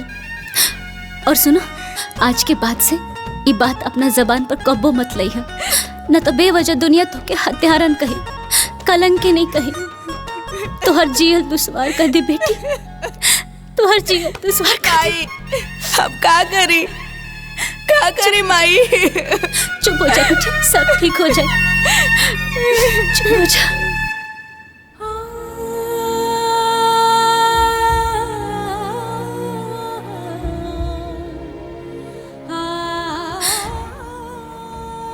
रवा हमरा के इतना शक्ति दी कि हम अपना कर्तव्य के पालन कर पाए। दीदी रवा हमरा के आशीर्वाद दी कि हम बच्चन के रवा जैसन प्यार दुलार दे सके। आशीर्वाद दी।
ए माई का सोच रहल बाड़ू? कुछ ना बेटा, बस लाडो के ब्याह के चिंता लगल बा। कहीं अच्छा घर बर परिवार देख के ओकर हाथ पीला हो जाई त बढ़िया रही। काहे से कि तू जानते बाड़ा कि उम्र बढ़ गईला के बाद लड़की के ब्याह में कितना मुश्किल आवेला। ए माई रउआ काहे इतना चिंता करत बाड़ू? रउआ के का लागता? हमरा के कोनो चिंता फिक्र नहीं खे। हम खुद लाडो खातिर बढ़िया लड़का खोजतानी, लेकिन मन लायक मिलते नहीं खे। वो कहा कि शादी में कोनो लेकिन ना होके के चाहे, केहू उंगली ना उठा सके, कोई ई ना कह सके कि लड़की के बाप ना तो चाचा बियाह ठीक से ना कइले। बस एक खातिर। देखा बेटा, अब जे बाड़ा तू ही एक घर खातिर बाड़ा। तहरा ऊपर एक घर के सब दारो मदार बाटे। तहरे ये सब ठीक करे के बा, समझ गईला? अब तू अपन नाफा नुकसान हानि लाभ देख के अपना हिसाब से करा। ए माई सब हो जाए, तू बस एकदम आराम से रहा। हाँ?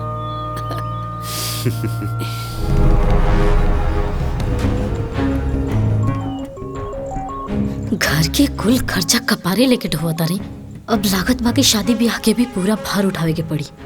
ये तरह से तो कुल जमा पूंजी घर परिवार में ही फुका जाई। हमार लड़का के भविष्य के का होई? लागत के कोनो न कोनो रास्ता निकाल ही के पड़ी।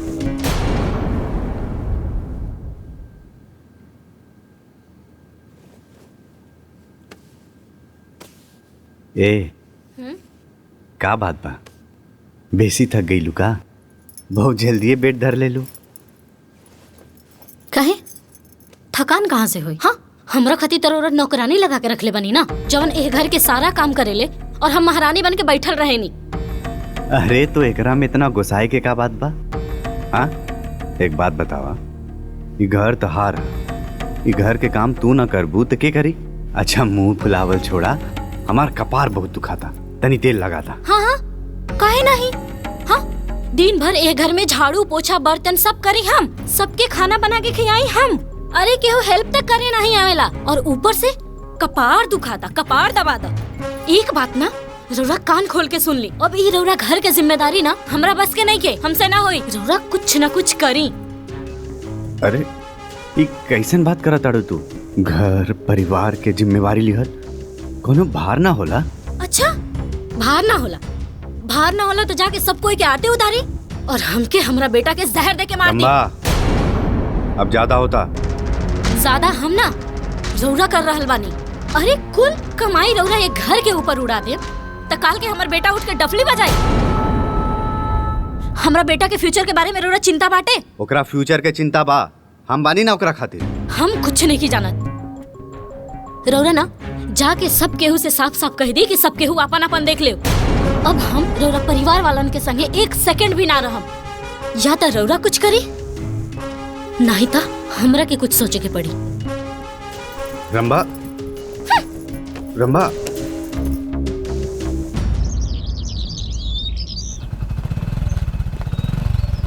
अरे दुल्हीन, आके दूध ले ला हो, दूध वाला आइल बड़न हो।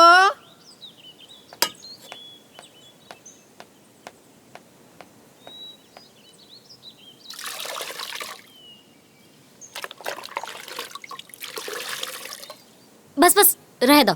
काहे मैडम, अभी तो 2 लीटर भइल, आपके तो 4 लीटर जाला ना। हाँ तो जकरा के बाकी के दूध चाहिए ना वो आके ले ली। का गुरत का बाड़ा? अरे मैडम वो कहता नहीं कि महीना हो गइल बा, पैसा कौड़ी मिल जात तो गाय के चारा वारा खिलावे के काम आ जात। ठीक बा, ले आवा तनी।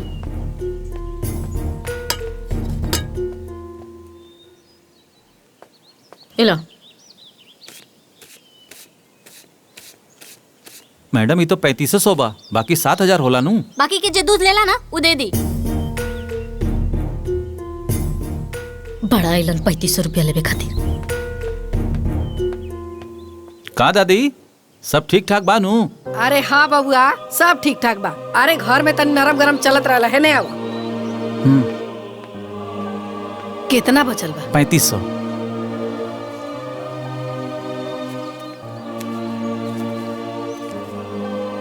हो गई ना?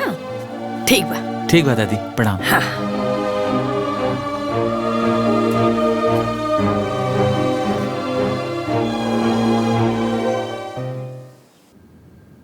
देखा बबुआ, छोटकी दुल्हन के तनी समझा द कि आपन अनकर ना कइल करस। अरे ई सब परिवार में कइल ठीक ना होखेला। हाउ भला बतावा दूध वाला का सोचत हुई कि इनका घर के मेहरारू के ढंग ठीक नहीं खे। अरे घर की बात घर ही में रह के चाहिए। जा है दाए माई, ओकर कितना बुद्धि बा। जितना बुद्धि रही उतने ना करी। रउआ चिंता ना करी, हम समझा देब। अम्मा जी, अब रसोई में कोनो सब्जी नहीं खे, का बनी आज? किशन, हाँ। जा तनी बाजारे से सब्जी उब्जी लेके आवो। हाँ ठीक बा माई। काहे? खाली हमनिए के खानी जका? अरे सब कोई खाला, सब कोई जाके अपना अपना हिस्सा के लेके आवे। एक आदमी पे कुल भार देहल ठीक नहीं खे। रंभा, ई का कहा ताड़ू तू? चुप रही रौरा। और का कहत रहनी हमरा के कि हमरा लगे बुद्धि नहीं खे? अरे जिंदगी भर ये लोग के गुलामी कहीं नहीं रौरा। कभी हमरा और हमरा बेटा के बारे में सोचनी की का हुई? बड़का इनी बुद्धि वाला। दुल्हन, तू ई का बोल रहल बुड़ तारा समझ में आवता? अरे घर में ये नुबा। अरे ई ना करी त के करी? अरे परिवार जब एके बा, कोनो अलगा थोड़े बा। अलगा नहीं खे त कर दी, लेकिन एक आदमी पे इतना भी भार ना देवे के चाहिए कि काम करते करते ओके हार्ट अटैक आए और वो मर जाए। दुल्हन! का दुल्हन? हाँ, अरे रौरा तो इनकरा के संभाला था नहीं। अगर यहाँ के कुछ हो जाए तो हम कहाँ जाए? अरे चुप करा तू। सुब बोला, अच्छा नहीं को बोल सकत। हम कुछ गलत नहीं बोलत अम्मा जी। जौन भी बोला तानी ना, सही बोला तानी। अम्मा जी, रउआ चुप हो जाए ना। बहस कैले से का फायदा बा?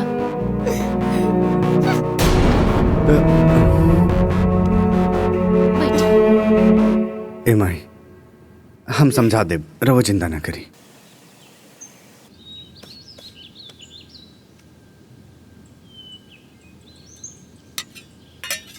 दीदी, आई रहो खाना खा ले। हमके भूख नहीं के लगल, तुहन लोग खा लो। और हमके जब भूख लगी ना तो हम अपन बना के खा ले। हमरा चक्कर में मत रह लो। अरे भौजी बुलावा तानी त आके खा ली ना। रौरा खाता नहीं ना तो रौरा चुपचाप खाई। अब तो हम तबे खाई जब हम अपन अलगे बनाई। देखा दुल्हन, हमरा जीते जी ना ई घर में दू चूल्हा ना होई। काहे ना जरी? हाँ, ये घर में हमरो हक हिस्सा बाटे, आधा के हिस्सेदार बानी हम। अब तो हम अलग रहब त रहब। चल रे, अब तबे खाइए जब हम अलगा बनाई। अब का रौरा के अलग से अंग्रेजी में समझावे के पड़ी तब समझ में आई। चले चल। किशन, अरे बेटा,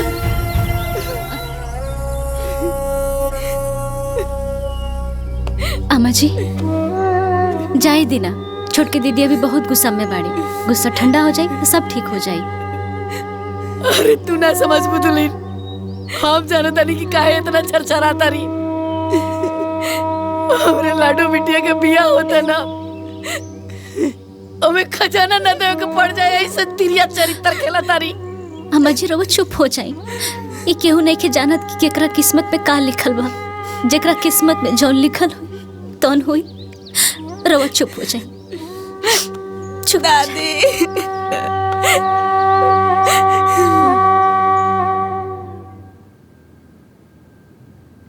काजी पिज्जा लेके आइल बानी? हाँ ले आइल बानी। इला बेटा खा। अरे जेकरा नसीब में सुख लिखा रहेला ना वही के मिलेला।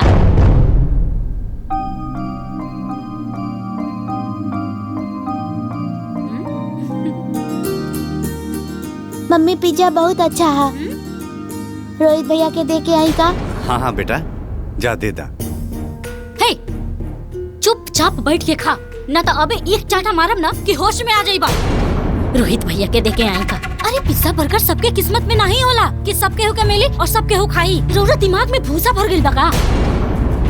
अरे इतना समझालो के बाद भी रोना समझ में नहीं आता। बड़ा ही नहीं परिवार वाला। खाई चुपचाप।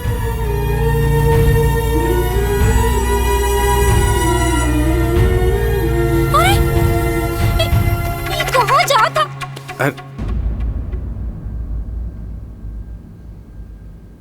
ला भैया पिज्जा खा।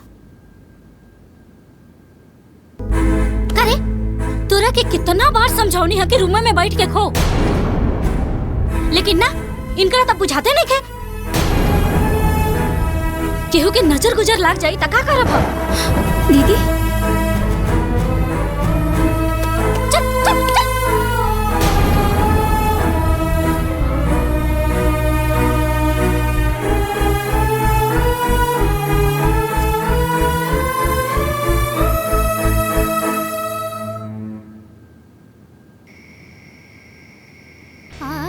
न जाने हमरा ई जीवन में कौन कौन से दिन देखे के बाकी बा।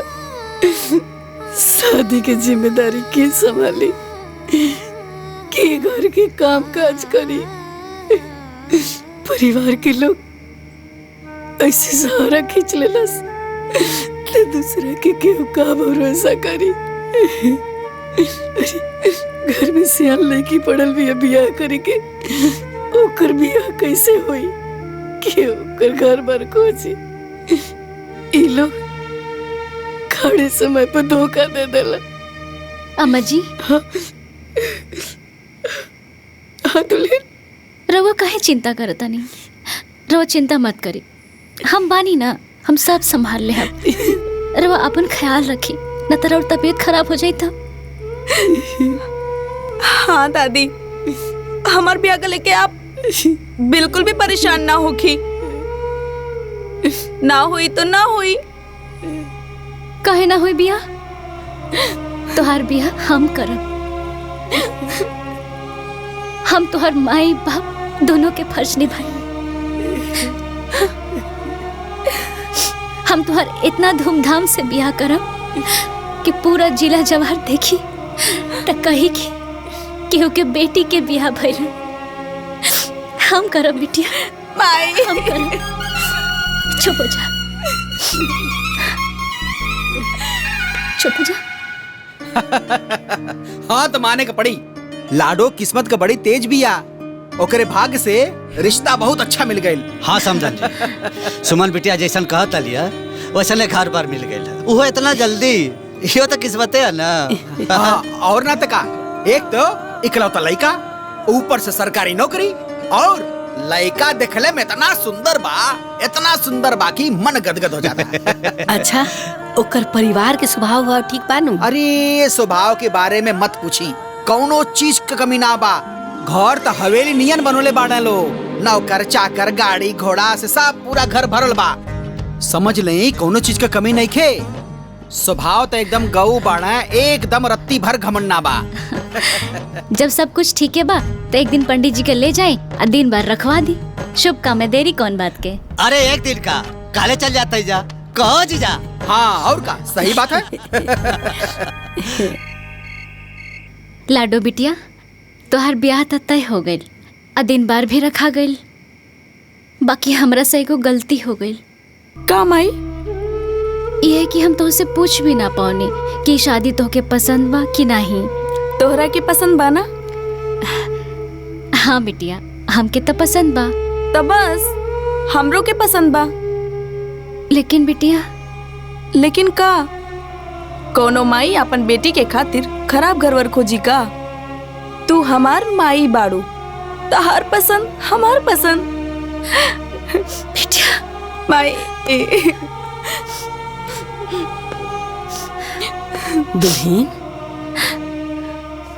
हाँ माँ जी। अरे तू एजा बाड़ू, हम तरह के कहाँ खोज लेनी। का हो गई? बैठी ना। अरे होई का, दिन तरह खा गई, लेकिन ये दुविधा लागल बा, सब के तर तैयारी करी, के बर बाजारी चाहिए, कैसे सब व्यवस्था हुई। अरे अम्मा जी, रोतनी को चिंता मत करी, जैसे घर द्वार खोजा गई वैसे सब हो जाए। हमरा पे भरोसा बाना। हम सब कर ले। रवा चलिए आराम करी। हाँ।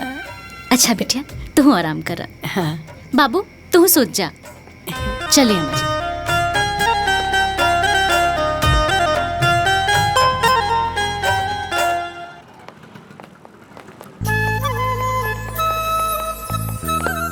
हमारे पास हर प्रकार की साड़ियाँ हैं।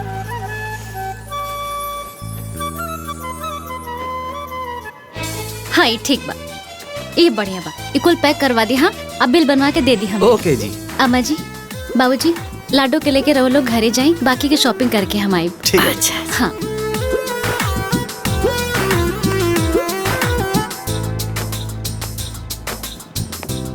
ये देखिए बड़े साइज में है, इसमें स्टोरेज भी काफी बड़े बड़े हैं, अलग अलग। ये वाला ज्यादा अच्छा। हाँ दीदी ये अच्छा लगा था। एकरा के पैक करवा। ठीक है। हाँ ये देखिए सेमी ऑटोमेटिक मशीन, इसमें कपड़े धुल करके आप इसमें सुखा सकती हैं आसानी से। है 55 इंच वाला ज्यादा अच्छा बा। कुछ पसंद आयल? जी और सुनी सब ओरिजिनल और ब्रांडेड होके के चाहिए। अरे आप एकदम निश्चिंत रही, सामान एक नंबर के आपके घर पहुंच जाये। अरे दीदी ई ना हमरे जान पहचान के बारे में। हाँ? इसे सामान की कोनो चिंता करे की जरूरत नहीं की। तब तो बहुत अच्छा बा। चला अच्छा नमस्ते। नमस्ते।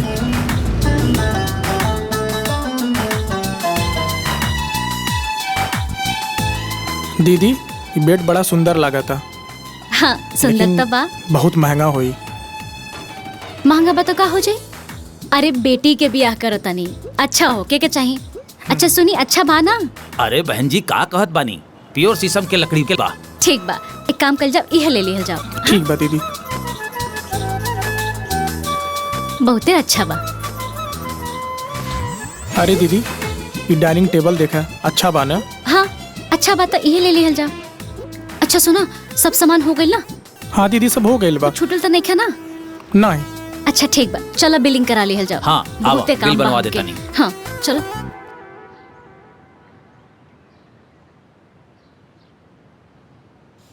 दुल्हीन हाँ मजे ने आवा। दुल्हीन तू तो जानते बाड़ू, टोला परोसा पटीदार दियाद आई लोगिन त जाके तनी महारानी के कह दो, उनका तो लाज लिहाज बा ना। हमनी के तो सोचे के पड़ी न।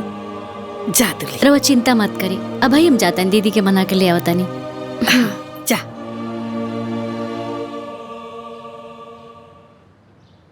दीदी चलिए अम्मा जी बुलाओनी। हाँ हमरा के काहे के बुलाओ तनी वहाँ के? अब वो कहा कि लाडो बिटिया के झांपी साजे के बा, यही खातिर बुलाओनी है। हम का करब वहाँ के? जाके सजाओ लो तहा लोग। ना दीदी ऐसन मत कहीं, लाडो भी तो और बेटी है ना। हाँ है ता। और रउआ उनकर महतारी। अरे दीदी एक घर में तो हम सब के बीच में एक ही गो तो बेटी बाड़ी लाडो। अगर हमने के मिलजुल के हंसी खुशी से ब्याह शादी ना करब जा तो का सोचिए उनके कैसा लगी। और दीदी गांव जवर के लोग का कही, बहुत बदनामी हुई दीदी। तू चला हम आओ तनी।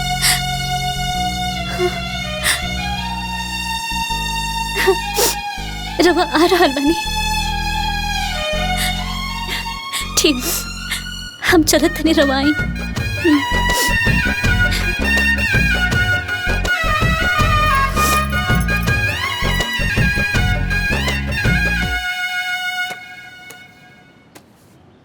ई ना लाडो के सास के साड़ी ह। सुंदर देखा बहुत सुंदर बना। हाँ। अच्छा बना। ई लाडो के ननद के साड़ी ह। अच्छा बहुत ही सुंदर बा। ए ले हाँ देखा देखा। और ई जौन बा ना फुआ सास के साड़ी ह। बहुत ही सुंदर बा। हई साड़ी ना लाडो के गोतनी के साड़ी। अच्छा हाँ। इहो सुंदर बा। और ई सब ना लाडो के झांपी में जाई। हाँ बहनी कुल साड़ी एक से बढ़ के एक बा। एक को छाटे बेरावे लायक ना बा। हाँ। देख के तो मन खुश हो जात बा। लाडो बुचिया के घर वालन देखिए तब बहुते खुश हो जाई हैं। उहो बुझिए कि उ सब जम के तैयारी कैले बाड़े। हाँ बहन जैसन 60 बाट होखे के चाही और सही कैले बानी। कोनो कमी नहीं खे बुझात। हाँ कमी तो कौनो नहीं खे, सब व्यवस्था हो गई बा। लेकिन बस खाली जेवर की व्यवस्था नहीं के भइल। वो हो जाई। अच्छा अम्मा जी, 1 मिनट, अब भैया होता नहीं।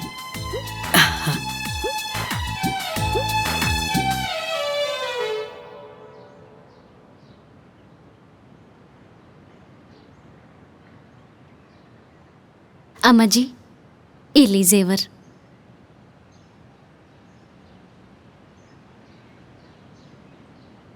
दुल्हन, ये सब गहना तहार ह, ये सब तहरे भी रहे के चाहिए। ना अम्मा जी, ये सब हमार ना, ये सब तक गीता दीदी के जेवर बाटे। लाडो बिटिया के मम्मी के, ए पर खाली लाडो बिटिया के ही अधिकार बा। यही से हम चाहतनी कि ये सब जेवर लाडो बिटिया के पास ही रहे, और अगर हमार भी रहे तो आप ही बताई, हम लाडो के महतारी हैं ना। हाँ बिटिया। तो हमारी गहना लाडो बिटिया के ही भइल ना। हमारी गहना लाडो बिटिया के डाला पर चढ़ी। हमार माई कितना अच्छा बाड़ू तू।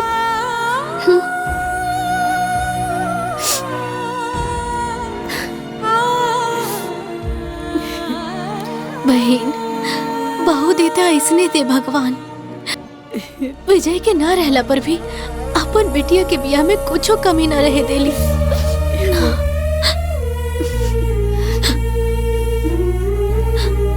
विजय की आत्मा देखत हुई तो कितना खुश होकर हुई।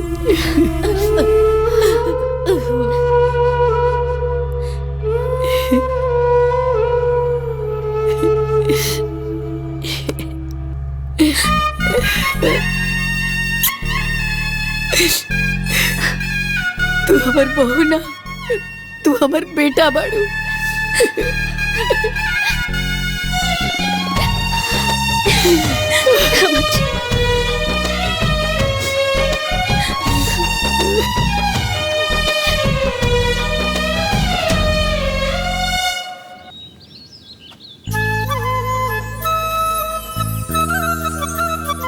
हे भाई, हाँ? चारों तरफ से ठीक से वाल लगा दी है और कहीं से खुले कि ना चाहिए। और हाँ, एक जगह बैठका जरूर बनाई दी है। आप टेंशन जिन ली, सब हो जाएगी। देखिए हमारे ले जा। ए भैया, ऐसा ना सब समय पर हो जाए चाहिए। जनवासा में नाश्ता, दर पूजा पर काफी, ब्याह बैठला से पहले खाना, सब कुछ समय पर हो जाए चाहिए। चिंता मत करी, सब समय से हो जाएगा। अरे वाह, बहुत बढ़िया।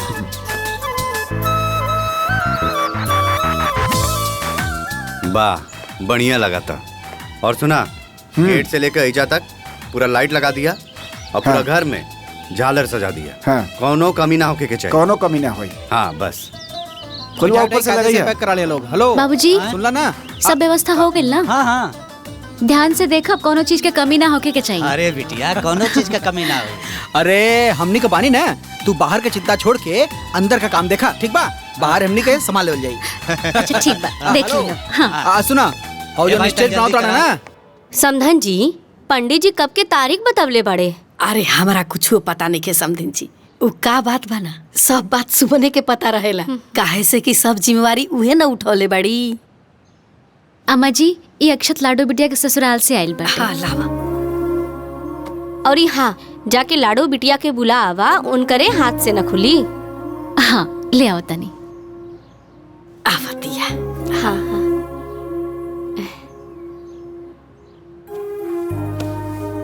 लाडो बिटिया, ई गांठ खोल के ई अक्षत अपना हाथ से छूला। अरे नाना बिटिया, दोनों हाथ से ना खोलल जाला, एक हाथ से खोलल जाला। हाँ।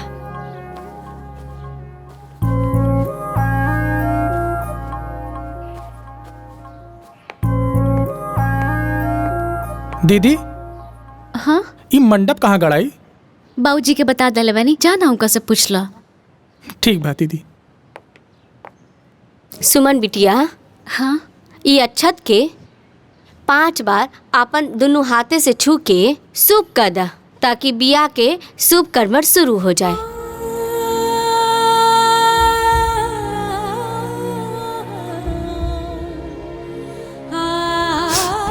सुमन का सोचे लगलो? अरे छू के शुभ कर्मठ शुरू करा। अम्मा जी हम कैसे शुभ कर्मठ कर सकेले? हम तो छोटकी दीदी सुहागिन बनी तरवा उहे से शुभ कर्मठ करा ली। ठीक है कहा तारू सुमन, कहे कि शुभ कर्मठ सुहागिने न करेली। हम ये सब ना माने नी। एका कहा तारे लाडो? हाँ दादी, हम ठीक कहा तानी। हमार माई ओहे करिए शुभ कर्मठ जे हमरा लिए अपन जीवन निछावर कर देली, हमार सुख दुख में हमार साथ देली, जे हमरा के माई के प्यार और बाप की कमी महसूस ना होके देली, जे हमार हर भूल के भुलाई के अपने सीने से लगौली। ओहे हमार माई बाप सब कुछ बाड़ी। ओहे हमरे खातिर सुहागन से बढ़कर बाड़ी।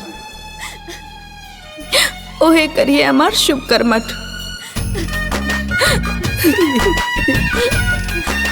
बोला माई, करबू ना? बोला ना, बोला ना, बोला ना। हाँ बेटिया, हम करब तोहर शुभ कर्मठ, हम करब तोहर बियाह, हम करब बेटिया, हम करब।